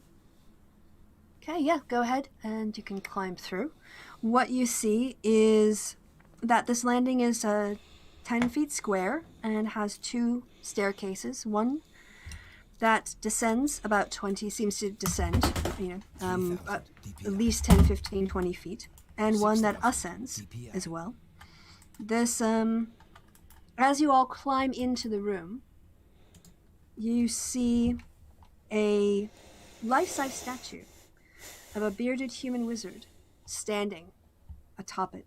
He looks angry, and he is leveling a stone wand in your direction. So the first time, who stepped forward first? Was it Who was it? Aelith? Were you the first one across? Cassandra that went across and did Ah, first. Cassandra, as you step foot onto the landing, you see the statue. You can hear behind you a movement as the statue sort of grinds stone against stone. As you turn, you see it levitating to about a foot above the ledge, and it speaks in common at you. I am Dulhakar Kolat, the great wizard and master of this tower. How dare you invade my home? Leave at once, or be destroyed by magic beyond your comprehension. We're here to kill the guy who invaded this tower before us. You're also an asshole. Don't think it cares. It's a living statue. So it's floating now, looking angrily. Well, I'll look mad all at once. Sir, where's Demona? That's what I'm calling her now. I don't remember her actual name. Lady Gondafrey? Yeah, Gondafrey. Where is she? Sorry, she is She's here. yeah. Right. Vassar stands in front of Lady Gondafrey. Okay. Like, you are an asshole. You stay away from my pretty lady. Bad man. Alright, the statue is just levitating and looking at you. And you notice as you all walk in, it doesn't really do anything else. And after after a minute, the stone just sort of sets back down on the pillar. Well, that's disappointing. It's wizards. It's a lot of presentation, not a lot of bite.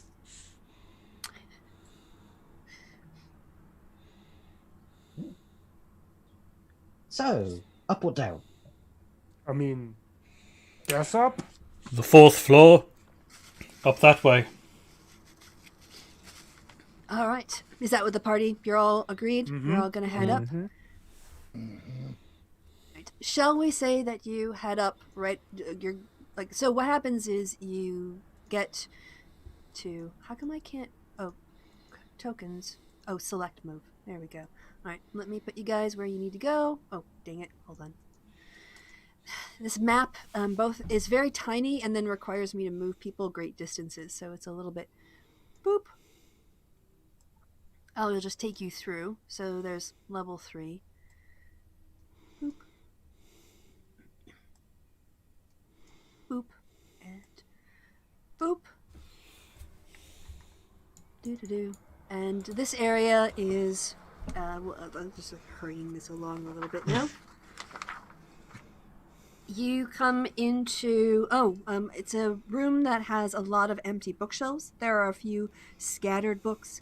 And you also notice that there is a beautifully crafted sign that reads Alcidor in common. But there's nothing else in the room.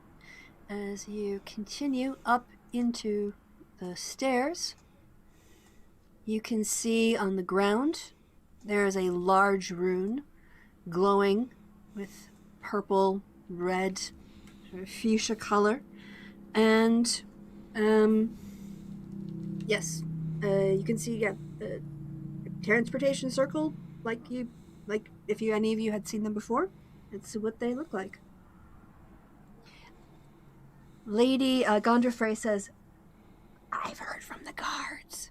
That's really hard to keep up. I can't keep up that voice. I've heard from the guards that you can take a maximum of 6 people with these rings, each. Huh. Actually, Well, that's pretty easy. I was expecting us to have to ferry people over and stuff. Oh. Huh. I should also mention, sorry, there's one other thing I should mention about this room, just as a matter of note before you guys head out. So as you come up to the staircase, it's the highest room in the tower. There are apparently no windows looking in, but the room itself has a series of chests that are dotted around the room, and above each chest is a hovering but motionless flying snake. Is that different than a koatal? Yes. I don't. Ooh. As a quaddle.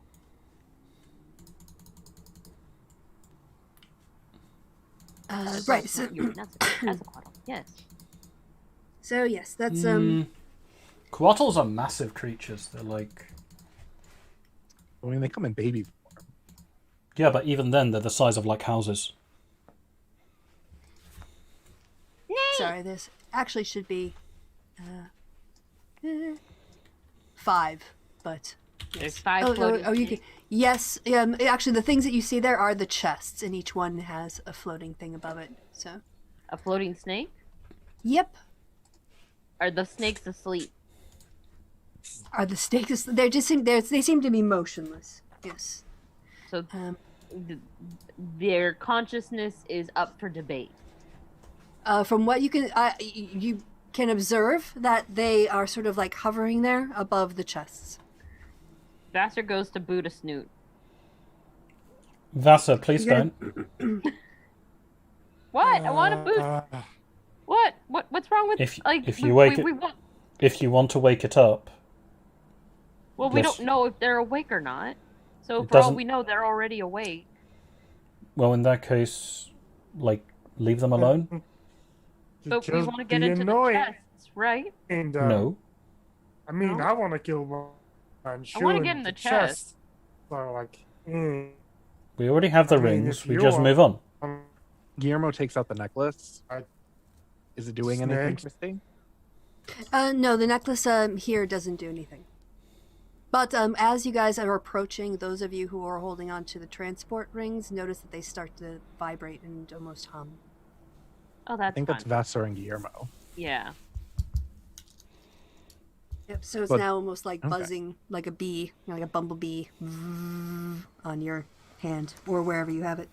All right. We ought to kill the guy first and come back for the chests, or get the chests now. Well, what if I there's mean, something that just seems like a waste of resources. right? What if there's Yeah. something important in these chests that we need to fight the big bad? Why we've would left he- we've left the Why chairs. would he Snakes. create a transport room filled with chests you need with the things you need to kill him in his own tower? Because he's a cocky Well, motherfucker. he is crazy. Well, that too.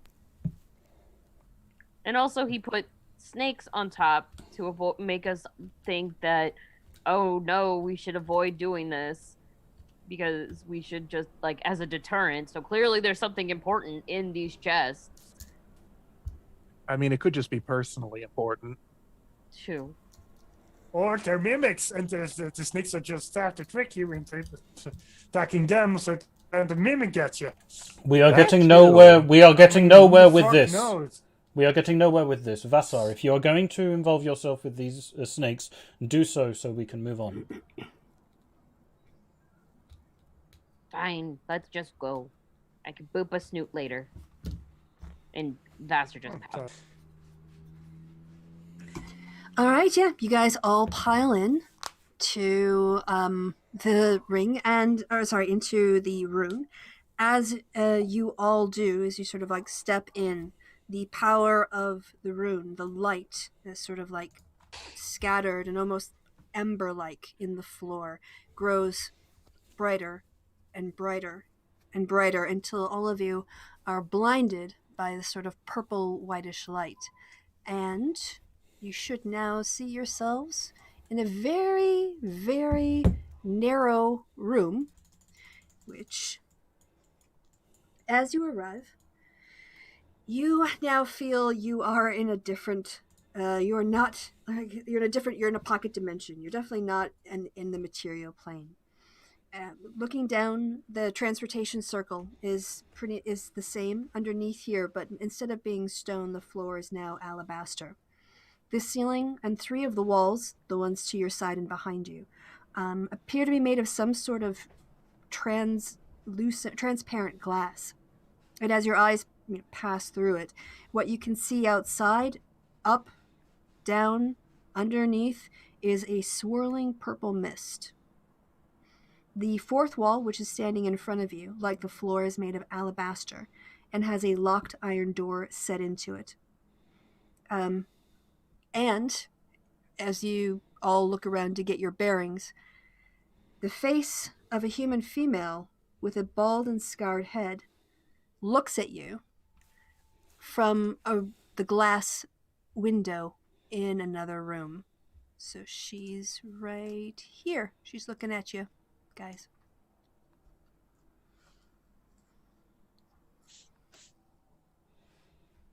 Hey, Sorry, Guillermo what gives was her a it? thumbs up. I am looking at that person, and I'm going to. I just said hey. I'm going to basically just like have a look at the window at this thing. So like, if I were to smash the wall here, because it's glass, correct, and try to get across, does it seem like something I could do? Well, when you look at it, you're not entirely sure where the bottom is, or like it seems like it's a very smooth surface on the other side, and also, it looks like regular glass, but it is not a massive window. It's not like a French window. We're talking about the size of more like a bathroom window. It's looking over into the arrival area. So even if you were to smash it, you could probably get a hand through, but I doubt you'd be able to crawl through it. You would judge looking at it. It's more like an arrow slit. It's a little bit wider, but yeah, essentially it's like a narrow window. It's not a full window, like floor to ceiling window. And the room we're in Whoever- is basically like a greenhouse. It seems Manshoon probably knows that we're here now. Can we get that door open? You see her disappear from the window, and a moment later you hear a voice that says, "Your gracious host is on the way and looks forward to meeting you." Huh. So, any of you guys know how to pick a lock? No? That's Okay. a big Is it locked? Is it locked? Like Is it just locked? yes. just talking explicit. Okay.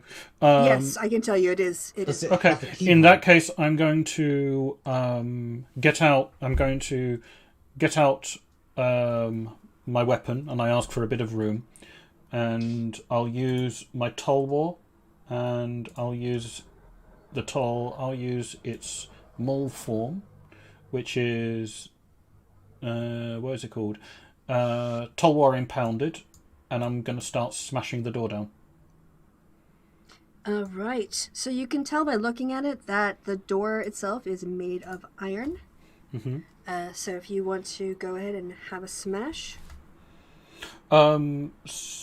So okay, I'm just going to be clear. This is Yeah, what are you doing to the door? yeah. Or were you I'm doing using the adamantine maul, which like adamantine is a material. If you hit inanimate objects with it, it is an automatic crit. Oh, okay. So, By the way, I should also say that everything around you is lit with like a continual flame spell, so you don't have to worry. Nothing in here is like in full darkness. Everything seems to be lit. So far. But okay, yes. so I'm Go ahead and just you so can just to be crit. clear. So just to be clear on my thing, what I'm doing is that I'm modifying the attack so the crit range is 1 and up, so that way we just immediately get the roll of how much damage is dealt, rather than Yeah, having to that's- just keep doing it. Boop. So that's 11. That's 7, 11. Is there any kind of effect to the door? Yeah, you're smashing it. And, Okay. And yep, you're hitting it, and it seems to be breaking underneath. Yeah. Okay. Boop.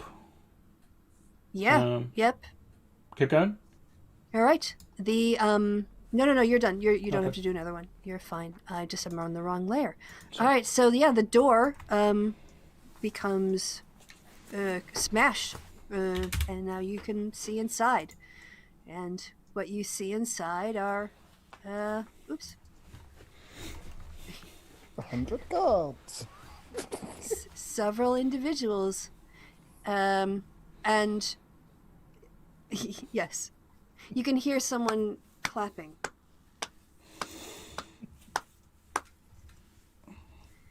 Oh, well, that sounds sarcastic as fuck. Fuck you.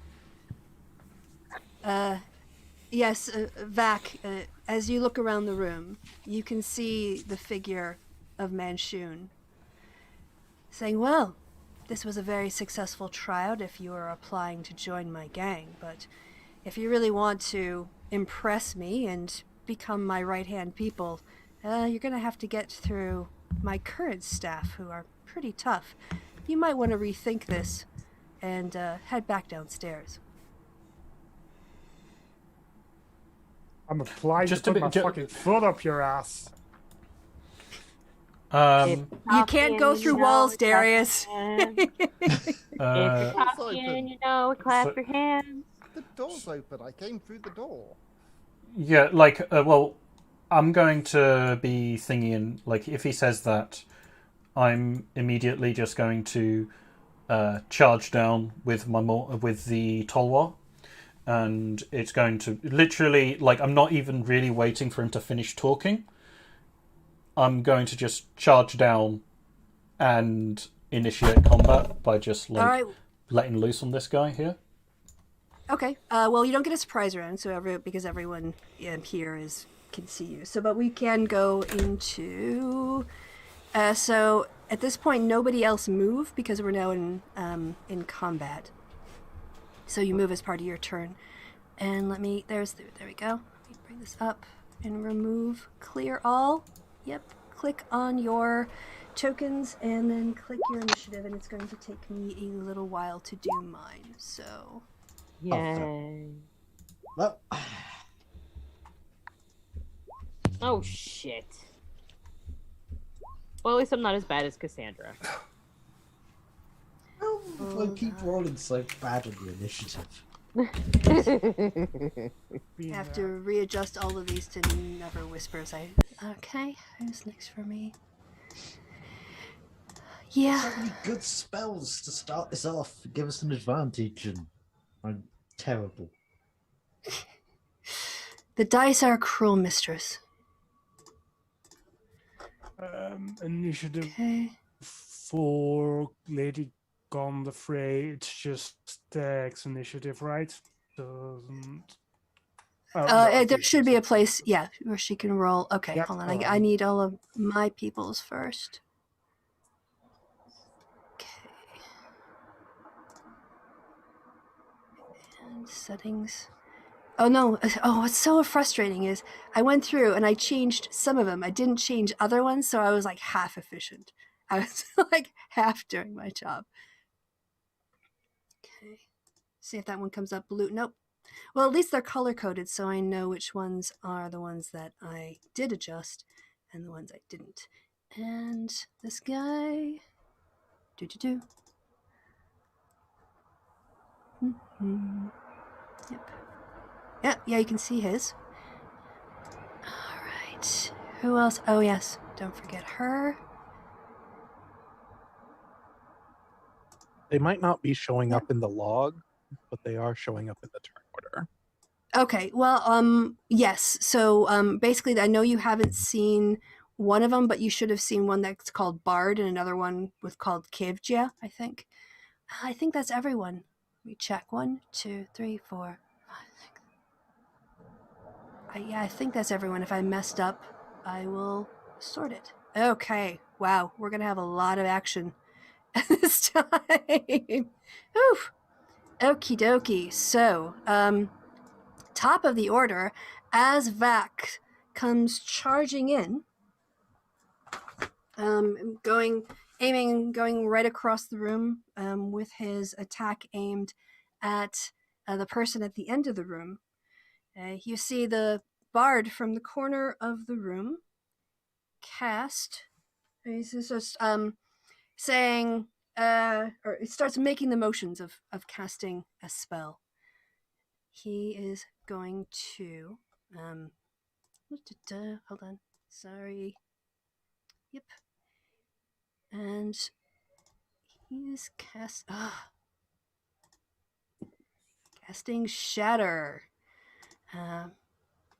So that is aimed at this direction here, and it's aimed at Darius and Aelith, and I guess Lady Gondafray will also kind of be in the way. So I know Shatter, but I'm not used to casting it, so let me bring up the description as well.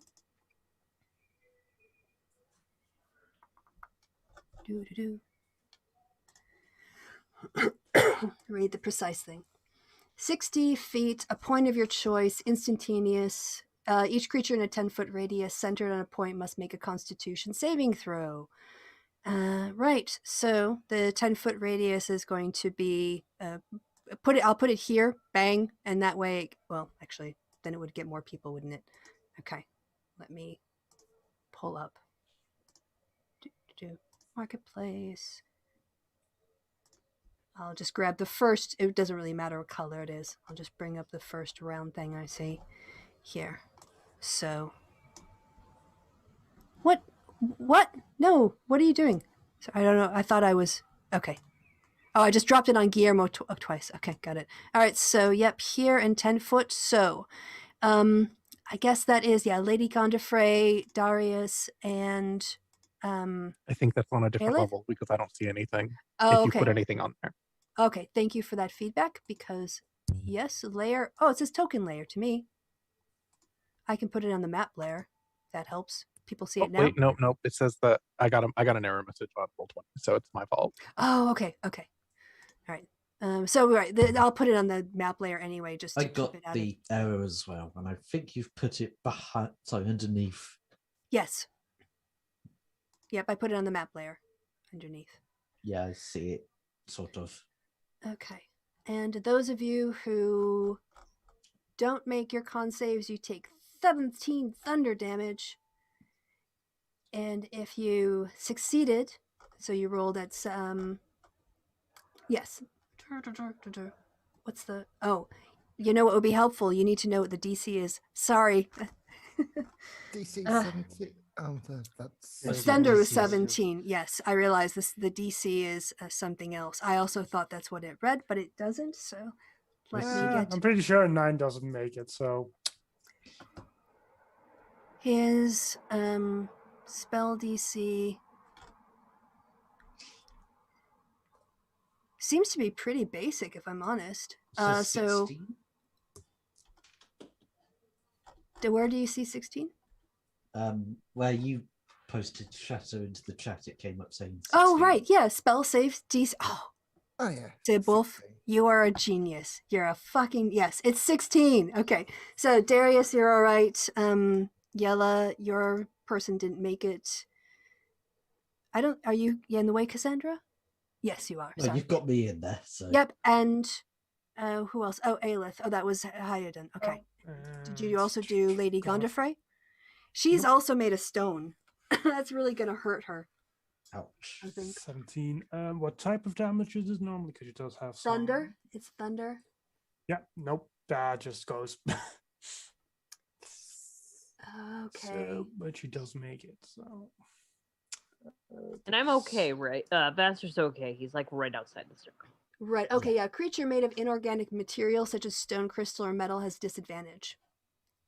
From lightning? From thunder? No. From Lady Gondafrey. We're talking about the gargoyle now. Yeah. So. From Shatter. Yeah, but it's- she's. Oh, but she she's still makes fine. it. So she only takes half So- damage. Yep. That's 8. Okay.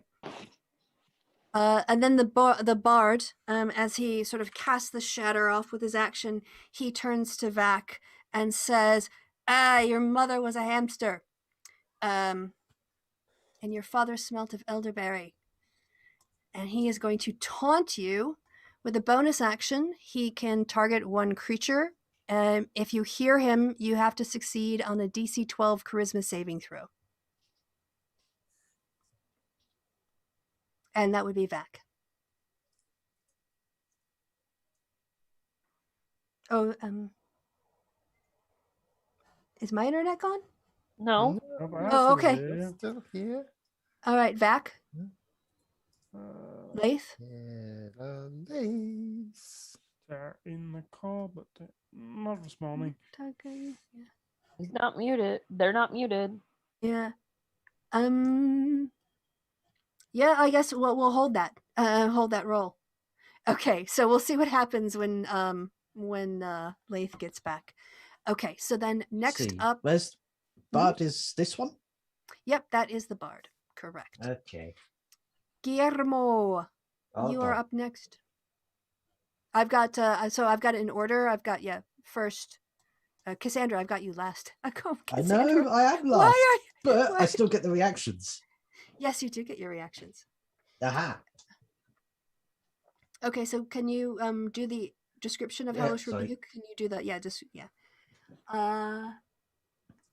Oh, it's a reaction to you though. Oh no, it's anyone being damaged within 60 feet. You're right. You're right. So your action for this round is used, and they have to do a dex save themselves. All right. And your spelled save is 14. Dex saving throw. Oh, and they fail. Yes. So, what's your hellish rebuke? What do you? Your father smelled of elderberries. Okay. Oh, you wounded me. And they take damage. They take 11 damage. All right. And except it didn't take, so I have to do it again. That time it did. Excellent. Is Lath back yet? Uh, No sé nada. As I know. Okay. Well, we'll just roll on. Oh, next up is Javier. Okay. Right. Well, Javier, what you see Wait, is no, wait. Guillermo's Just skipped 2 turn. turns. Yeah, Oh, okay. Guillermo, then the monk, and then. And yeah, that was a reaction on Guillermo anyway. So on Cassandra, not yeah. Yeah. Ignore Yes. So, Lath, you're back? Yeah. What did I miss? Okay. You missed. Oh, you were taunted. The bard in the corner that you went racing past said your mother was a hamster and your father smelt of elderberries. Uh huh. And so now you have to. It's a pretty basic, but you just have to do a. Oh, let me pull it up again. I shouldn't close the sheets. You have to do a DC 12 charisma saving throw. Okay. DC 12. See if you make it. Oh, you know what? Lady Gondafrey is set to whispers. Yella, can you send her to never whisper rolls? I don't think anyone else can see her rolls. And yeah, you need to. Okay. Back needs a 12 charisma. Never. Okay. I just want to sing because I did not. I forgot. We've forgotten about this until right now. We've been through how many fights? 1, 2, 3, 4. Oh, you guys have inspiration points. So we have 20 inspiration points. Can I use one of them inspirations? Well, you roll first, and then if you don't like the result, you can do an inspiration roll. But you don't have to use it up. Or you can roll with advantage I would and then use an inspiration. I'd like to re-roll that as an inspiration. Fair enough. All right. Oh. Okay, failed. Well, also I'm gonna quickly try roll for. Oh yeah, that worked. Gondafrey, can you see that? Yeah. Okay. All right. So, you now have disadvantage on your ability checks, attacks, rolls, and saving throws until the start of the bard's turn. Next turn. Okay. Back. You've been taunted. You're wounded. It's thrown you off your game. Ow. Oh, that hurt. Fair enough. All right, that is caught up. Then we went to Cassandra doing a reaction and wounding the bard. And then, yes, Guillermo, it was your turn. Yes. All right. So, okay. Just gonna move up. So I can then. Oh, that's different. Okay, I didn't have to move up. That's cool. Apparently, haste is no longer a touch spell. Yeah. So, oh shit. I'm drawing a blank. Darius, you have haste now. Ooh, Have fun with So- that. +2 AC and 3 attacks per turn. Lovely, thank you. And advantage on dexterity saving throws. So, I already get that anyway, but thank you. okay, and yeah, that's it. All right.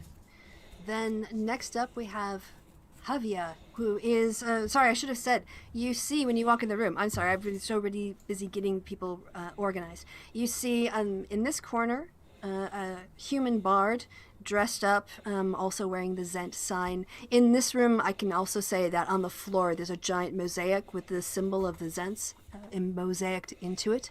At the end of the hall, you see a long, very gangly, dashing figure, another human who has a rapier and seems to be very deftly flexing her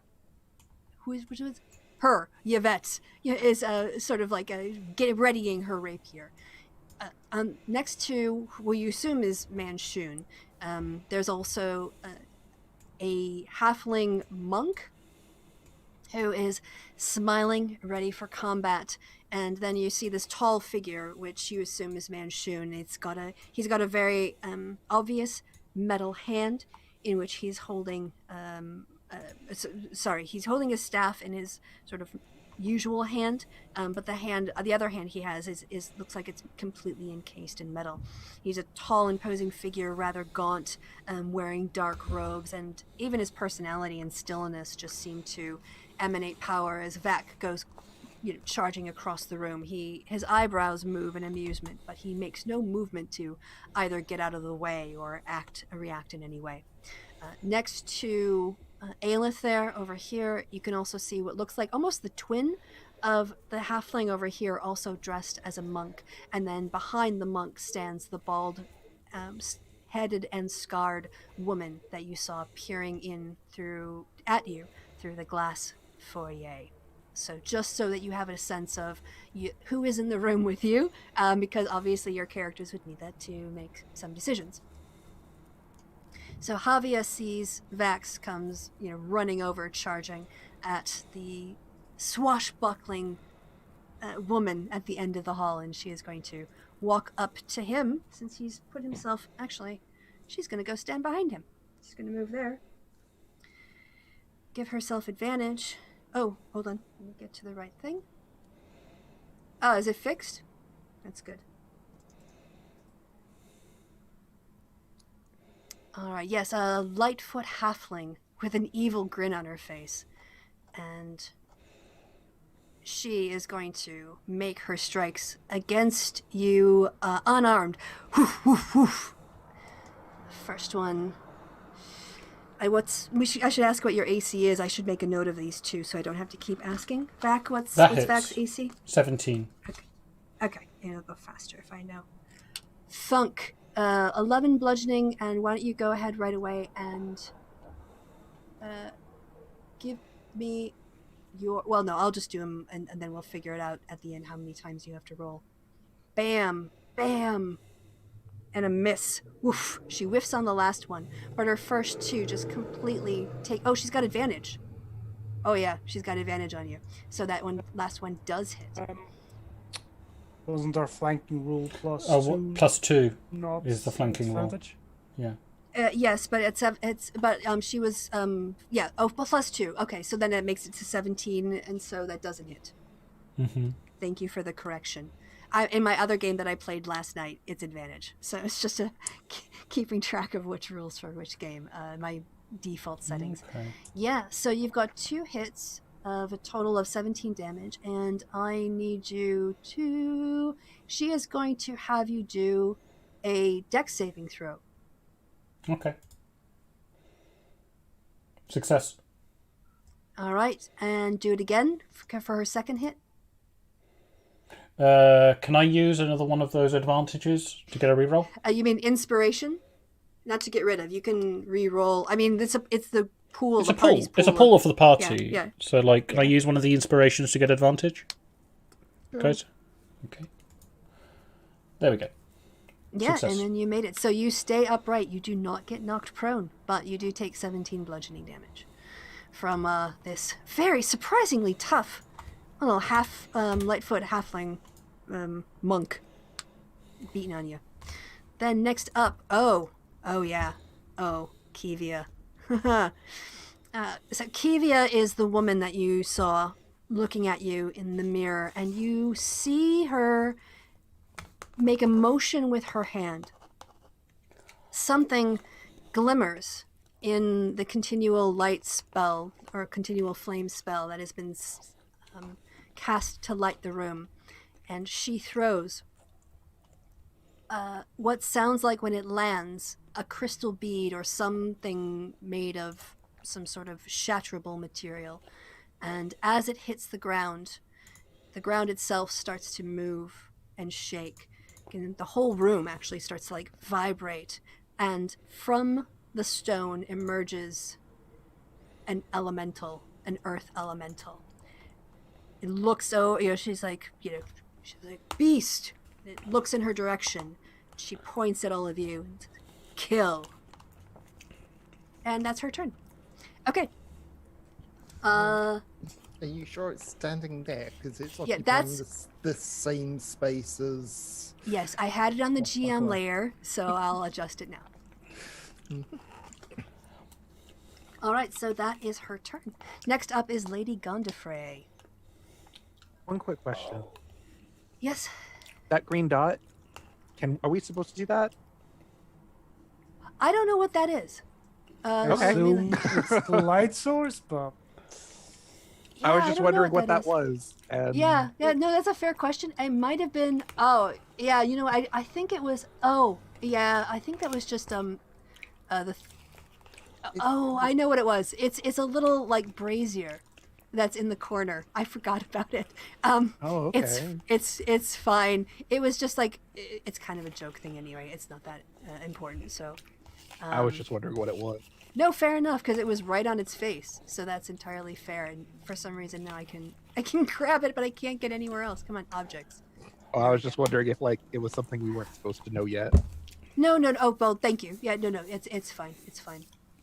I know what this is, and I just have to size it down. Anyway, next up is Lady Gondifrey. Yep, she's gonna move over there and attack the halfling monk. First with her bite. So the 15 hit. All right. So she is attacking the monk in front of us. Let me pull up her AC. Sorry, I was all forgot about the braziers. 15 does not hit. And she's gonna try with her claws. And that's definitely not gonna hit. Nope, that won't hit either. Anything else with her turn? Nope. It's the things she can do. yeah. Like I said, she's kind of limited. So, but... all right. Next up, who's Mookie? Oh, it's another one of the monks. Oh, they're rolling pretty well. They rolled high initiatives. I was too busy trying to get them all done to notice. Well, Mookie is going to see her. He's going to turn around. His sister already hit up on Vac, so he's not going to be outdone. He's going to be like, no. I'm also going to get in some punches today. So he's going to go thunk, thunk, thunk, thunk, and attack her 3 times. 15. That hits. Okay, go ahead and give a strength saving throw. See if he knocks her prone. Just Oh wow! No, she's as tough as stone. She's able to completely resist that. 14 is not a hit. Okay, and last one. Oof. Not a hit. So I take 7 halves because of resistances. It's only 3. All right. Yeah, you heard Havia shout out 2, and then Mookie yells out 1, but stone. Okay, that is Mookie's turn. Oh, and next is Manshoon. He looks at the chaos evolving in front of him. He says, "Oh, this seems quite entertaining." He pulls out from inside with his real hand, not his metal hand. He pulls out, reaches into a sort of inside pocket, holds onto his staff, kind of like crooks it, make a crook in his arm, and pulls forward what seems to be like a small glass ball or crystal ball, makes some gestures over it, says some words, and you can see now that there seems to be some sort of transparent shimmering that surrounds him above and to the sides in like a dome. It seems to be about like 10 feet on either side of him. And that is his turn. Next up is Vassar.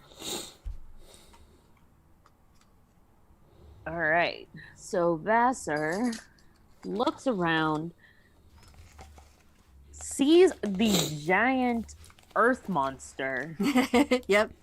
and goes, "Earth monster! Yay!" Again, this is where Mara gets her. Like, I will adopt all the things. Can you get there? Yeah, you should be able to get there.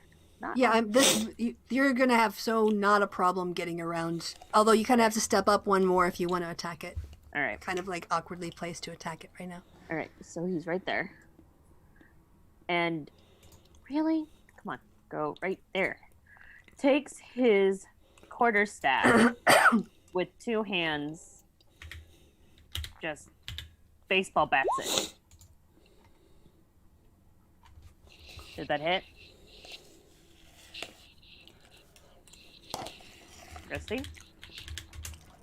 Oh, sorry, I was still muted. Apologies, I had muted myself and then unmuted myself. That is not a hit. The quarterstaff goes in, like, he takes a large swing, and as he brings it across and make contact with the dirt, it just seems to, like, crumble around it, as opposed to, like, really shaking it or shocking it. So it doesn't really, that one doesn't have any effect. Vassar nods and goes, "Okay, good to know." And then he's done. Oh, okay. All right. Well, Vac, you have been taunted by a bard for your sins, and you're feeling a little bit less motivated. But it's your turn, and even if you're swinging with advantage or doing things with a disadvantage, it's still your turn. Okay. So the first thing I'm going to do is I'm going to use one of my fighting spirits points in order to give myself advantage for all attacks Okay. this turn. So you're back to regular. So I'm back to regular. It offsets. And then this is going to be my bonus action. My bonus action is going to be I'm going to activate my... Oh, shit. I've given myself -1 fighting spirit points. That was wrong. As my bonus action, I'm going to activate what is known as Eldritch Maul from my tattoo. The tendrils that create this this claw-like tattoo begin to writhe and exceed up my arm, turning for the duration of 1 minute, so 10 rounds from now. Each of my unarmed strikes can reach a target up to 15 feet away, and all melee attacks count as magical for the duration, as well as deal an additional d6 force damage. When this occurs, cannot be reused until the next dawn. Okay. All right. So If I don't understand it, I will ask about it again. okay. Okay. You don't have to worry about it over much because Cool. I've already got it added in to the macros and stuff. So All right. just already got it in, right? And still using the maul. I'm going to start to let loose on this guy here. All right. So I get 2 attacks. And it's with a magic bonus of +1. Boop. 24. And 24 will hit. 12. 12 will not. Okay. So 24. That's 18 damage altogether. Okay. I've got to do math again. Oh no, I'll run it over here. I know what I'll do. I'll run it over in this one. Oh, that's such a good idea. Okay.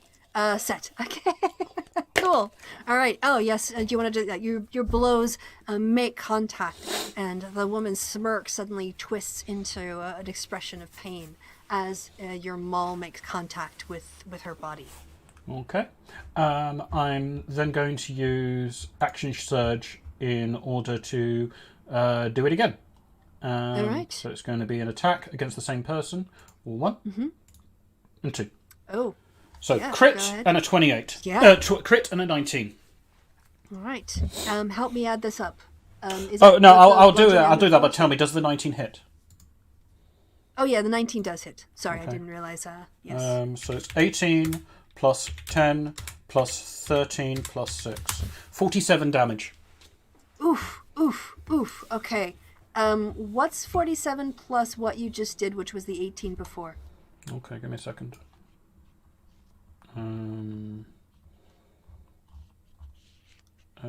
Plus 18.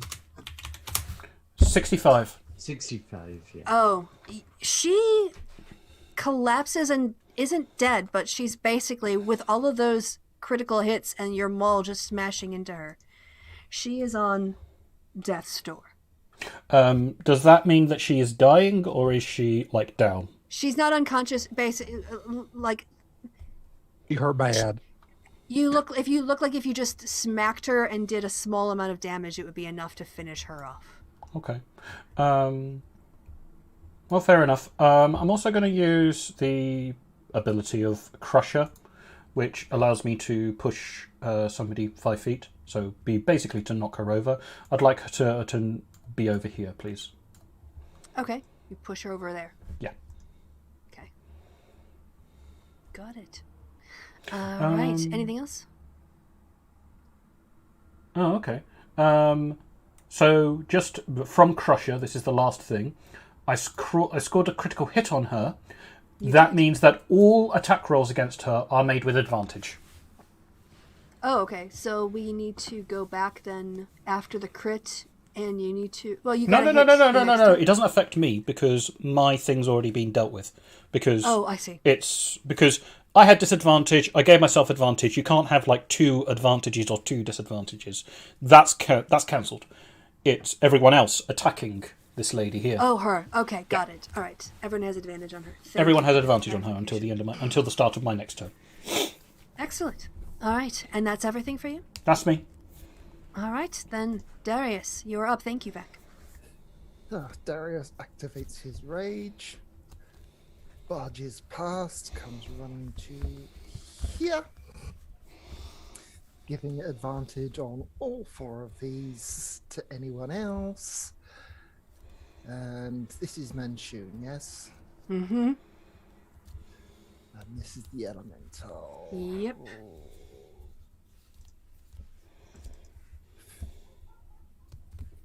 Let's get rid of that elemental first. Okay. So.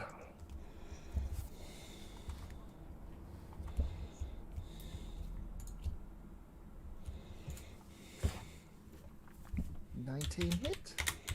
Oh, sorry. Yes, thank you. Yes. So, again, yeah. Tell me what you're doing. Don't just roll. Because I'm sometimes looking away. I did. I So, said yeah, I'm attacking yeah. the elemental. Okay. 17. Yeah. Sorry, that is a hit. Yeah, 19 hits. So that's 16 damage. Second attack is a 12. I'm guessing that doesn't hit. No, that one doesn't hit. Okay, third attack. 26 and that will? definitely does. That's another 12. All right. Yes, you manage to make contact, and as you do, your weapon sort of like thunk into the beast and thunk in. And even though you're not doing massive amounts of damage, you feel like you're hitting it because it sort of reacts to you by turning around and looking at you. Mm-hmm. And Anything? yeah, that's my turn because that's my Excellent. 3 attacks, and bonus action was activating rage. So Cool. Yeah, everything. All right, next up is Vivette, who is looking up at you, Vac. You fucked her up bad. You fucked her up real bad, and she's deciding what to do. She's gonna go down with the ship, so she is going to, with her very weakened state, she's gonna try making attacks at you. So she gets 2 in with her rapier, swinging out wildly at you, and a dagger attack, which misses entirely. Okay. So, 22, 24, that's 16 total piercing damage. She has disadvantage. She's prone. You said that she fell to the floor, so she's all right, on sorry, disadvantage. I didn't realize. I forgot that she would use half her movement to get up. Okay. She would have used half her movement to get up. So, all right. And I'm just trying to think. I mean, honestly, if I were her, and this guy with a maul had just come at me, completely kicked my ass. Oh, she can't. Oh, yes, she can. She's going to take her bonus action, and she's going to disengage as her bonus action. Because she is about to die. So she used half her movement to get up. So she only has... She's limping. She's limping down the stairway away from you. She's not going very far. She's bleeding along the way. So presumably Lace gets an attack of opportunity. no, because she's using her bonus action to disengage. Disengage. Yeah. The way you were setting that up, it made me think she was about to explode. That's something you would do as a DM. That is true. Alright. That is her turn to try to lash out and get away, which she managed to do successfully. So she lives another. Well, she's still alive for now. Aelith, it is your turn. Yep, she's gonna start by casting Shield of Fate on herself, so she has 2 more AC. Then she is going to move over here and sorry, Vac, but I'm gonna be casting Thunderclap. Everybody around me make a DC 16 saving throw. All right. And otherwise take 6 damage, or if you succeed, none. Oh, so Vac doesn't take any damage. That's good. All right. And it fails its, and it's thunder damage? Yep. Yep. You notice that seems to shake the beast more than, like it seems to react to that more intensely than the people who've been whacking at it. Okay. So yeah, to Bard and to Monk as well. It's everybody around me. Oh, right. Yes, the bard too. No, doesn't have any particular con benefits. Oh, he also does not do well. So he looks right. And is there anyone else that I have to roll Yeah. for, or is The Monk. the monk over here? Thank you.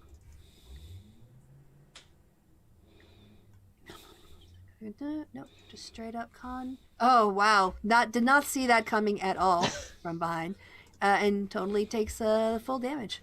Yep. So a little bit of a earth-shaking events for everybody around. Okay. Yes. Anything else? Nope, that will be my. Okay. You're all good to go. So next up then is Cassandra. Finally, it's your turn. Finally. Finally. So we're going to do this again.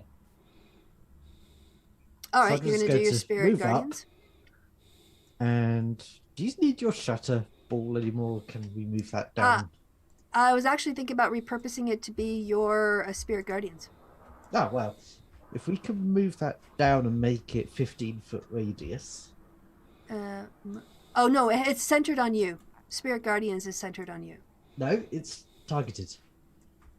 It's No, target Self. 15-foot radius. Range You- self. It's Ah, around okay. you. Target self. 15 Yeah. foot Okay, radius okay. around you, which means it goes 3 squares out from you. You could turn on that the thing that I did that few games ago. Yeah. For the light. Yeah, like Or the aura. Yeah. like Darius has. Oh, right. You know, I keep trying to do it and I can't figure out how to do it, but if you guys can explain too. It's you click your token, you click the gear, and down at the bottom. You I can do have up that. to Oh, it's see or edit player permissions. There's more. There's the 3 dots part. Oh no, the Which they- token aura. Yeah, but the token but aura you can next do- to it has a three dots part that gives player permissions to see or edit, and so you have to set it for people to be able to see it, don't you? I still can't. Oh, I do that. You have to do that because I don't see that on my end. yes. So- why. That would Oh, explain okay. why I can't see Darius's aura. Okay. Well, that this would is explain it, actually. more tech stuff that we're learning along Okay, the so I way. misunderstood target. Yeah, that's okay. It's the first time you're doing the spell, so all right. Now, it just didn't fucking work. Anyway, Okay, in that case, Cassandra actually does Guardian of Faith. okay. So Instead, that is, yeah. that is based on you and your location. Yeah. Unoccupied Okay. spot. So if we can put it here. Okay. I don't really have a guardian. No, that's not gonna do. Let me see if I can. What do I have here? Okay. I'm going to give you a sort of this colored sphere. Right, so it's a little bit more transparent. And where would you like to put it? Here? Right next to Manshoon? Yep. Okay. And the way the spell works is it occupies its space, and any creature hostile to you that moves within 10 feet on the first time on a turn must succeed a dexterity saving throw. Okay. So, a creature hostile. Wait. A space of your choice. And a creature hostile to you that moves into the space for the first time. So, we'll have to see how that gets. Moves to a space within 10 feet for the first time. So presumably the way I'm reading this, and see if everyone agrees this is rules are written, if you put it down and there's a creature that's already in there, it doesn't move. Well, I guess moves to a space within 10 feet of the guardian for the first time. I So not feel quite. like if you put it down right next to something and then like they move like even if they're right, if they start right next to it, if they move like so, if what's his face were to move one square up, that would be moving within 10 feet of it. You see what I'm saying? Yeah, I think the Kind of like an attack of opportunity type deal. I think that's what it's going for. Okay, right, because Yeah. it doesn't say like a creature starts its turn there, like in Yeah. other So spells, right? it's essentially just an attack of opportunity it gets whenever something is moves in its range the first time. Okay, And and that's a 10 fourth level feet. spell. Yep, That's that's a a fourth fourth level level. spell. All right. Yep. Okay. Anything else would you like to do with your turn? Nope. All right. Then we are to the top of the order, and I have a question. I desperately need a comfort break, guys. I've been going since 7. Okay. And this is a great battle. That you guys have your turn, and you can leave, but I can't get away. So I just need. The other question too is, yeah, this one looks like it's going to go for a while. So we should maybe think about or have a discussion while I'm gone as to how late we want to play. If you want to play through, or if you want to like play till 10. I know Yella's got a hard ceiling because it's a school night. So just let me know what you all decide when you get back, and I will return with fresh water and circulation in the bottom half of my knees, under my knees. Be right back. I'm fine with when is wait 10 is 20 minutes from now. It's in 20 We got 20 yeah. minutes before 7 o'clock. Before the 3-hour limit that we had before.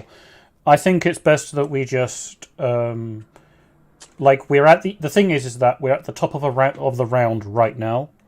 It might be best that we actually just turn around and say, okay, we either go one more round and then stop, or we stop now. Yeah. I Because the would thing think is, I to don't be- mind. Go ahead. I was gonna say, to be safe, I would say stop now. Yeah. Because I don't know how long another full round is going to be. Thing is, I don't mind going like a bit longer, but I severely doubt this is going to be wrapped up in like an hour, so it's probably best to quit a bit earlier at a point where it makes sense than to like go as far as we can and then hit a point where we're going to have to scramble to remember exactly the situation we were in. Yep. Yep. There we are. So good. Pause it. That. Yeah. Yep. Okay. That way we're top of the hour. Or not top of the hour, but top of the of turn. Yeah. Yeah, Okay. Game I had last week returned to a battle that was halfway through and everyone had forgotten what was going on.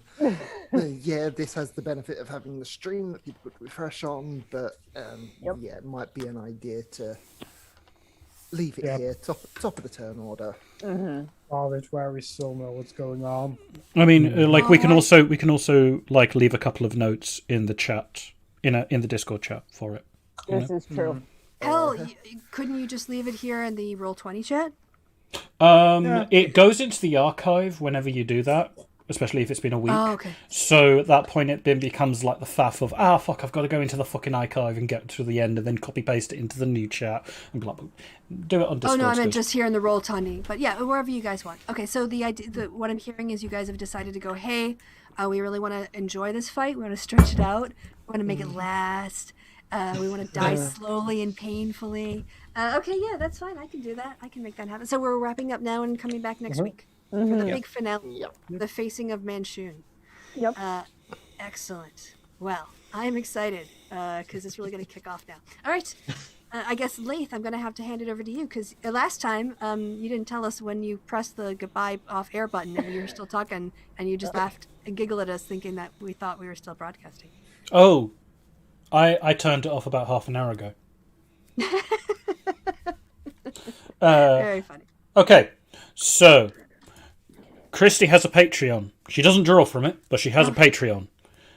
Don't Sib, talk about it much. have you got a Patreon? Nope. Have you got a Twitter? Yes, it's at Sibwolf. There you go. Alhana. Twitter at Alhana_E. Whoever the San Diego Potters Guild is. That's Kelsey. No, I'm just joking. So, like, you got anything that you want to crib? I'm on TikTok at HP Spider Monkey. All right. Cool. Hyundai? It's pronounced Hyundai, and I have nothing to plug. I Oh, I'm always sorry. say Kolat- So it's Hynodon. Yep. Fantastic. Apologies. I'll get that right next time. And finally, Courtney. Nothing to plug for me. Either. Okay. Not fair dues. There's nothing of interest that comes from me. I used to stream chess, but it turns out that chess is cringe. So says PogChamp. I have a channel. I've not done anything with it for a while. I want to, but yeah. It don't matter. Oh, It don't but matter. Wait, What? you're prepping something. You're gonna bring me content, right? You're gonna do something on my Sunday show in a couple weeks. Eventually, if I can be bothered and I can do it, we're finally going to do the follow-up for the racist white history shit. Namely, we're going to be doing the work on the German ship Gustloff, Hermann Gustloff, and all of the horror that can entail. But yeah, the PowerPoint presentation is miserable. But in any case, look forward to it. Eventually, it will appear. Look forward to the depression.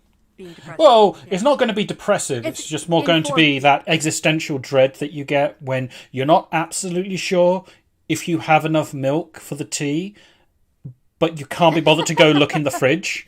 And then you go and you look in the fridge and you're kind of like, oh, fuck yeah, it's good. But it's like, just Are they that all? side of rank that you don't really know whether or It's not gonna you curdle can. when it hits It's the going hot to curdle water. when you put it into Yeah. the hot water. Uh-huh. So you got to Uh-huh. question, and you really are getting head up in yourself, and you're like, oh, Jesus Christ. And then you think, but wait a second, I don't like tea. And that's when you wake up. I feel this has become very autobiographical. Yes. I love it. I have night terrors about tea, guys. Help. This is why the Americans threw it in the harbor. No, you threw it in the harbour because you're shit. End No, meeting. We didn't want to pay our tax. Well, we End didn't want of to pay end our of stream. Nope, you are shit. This is fact. Come fight me.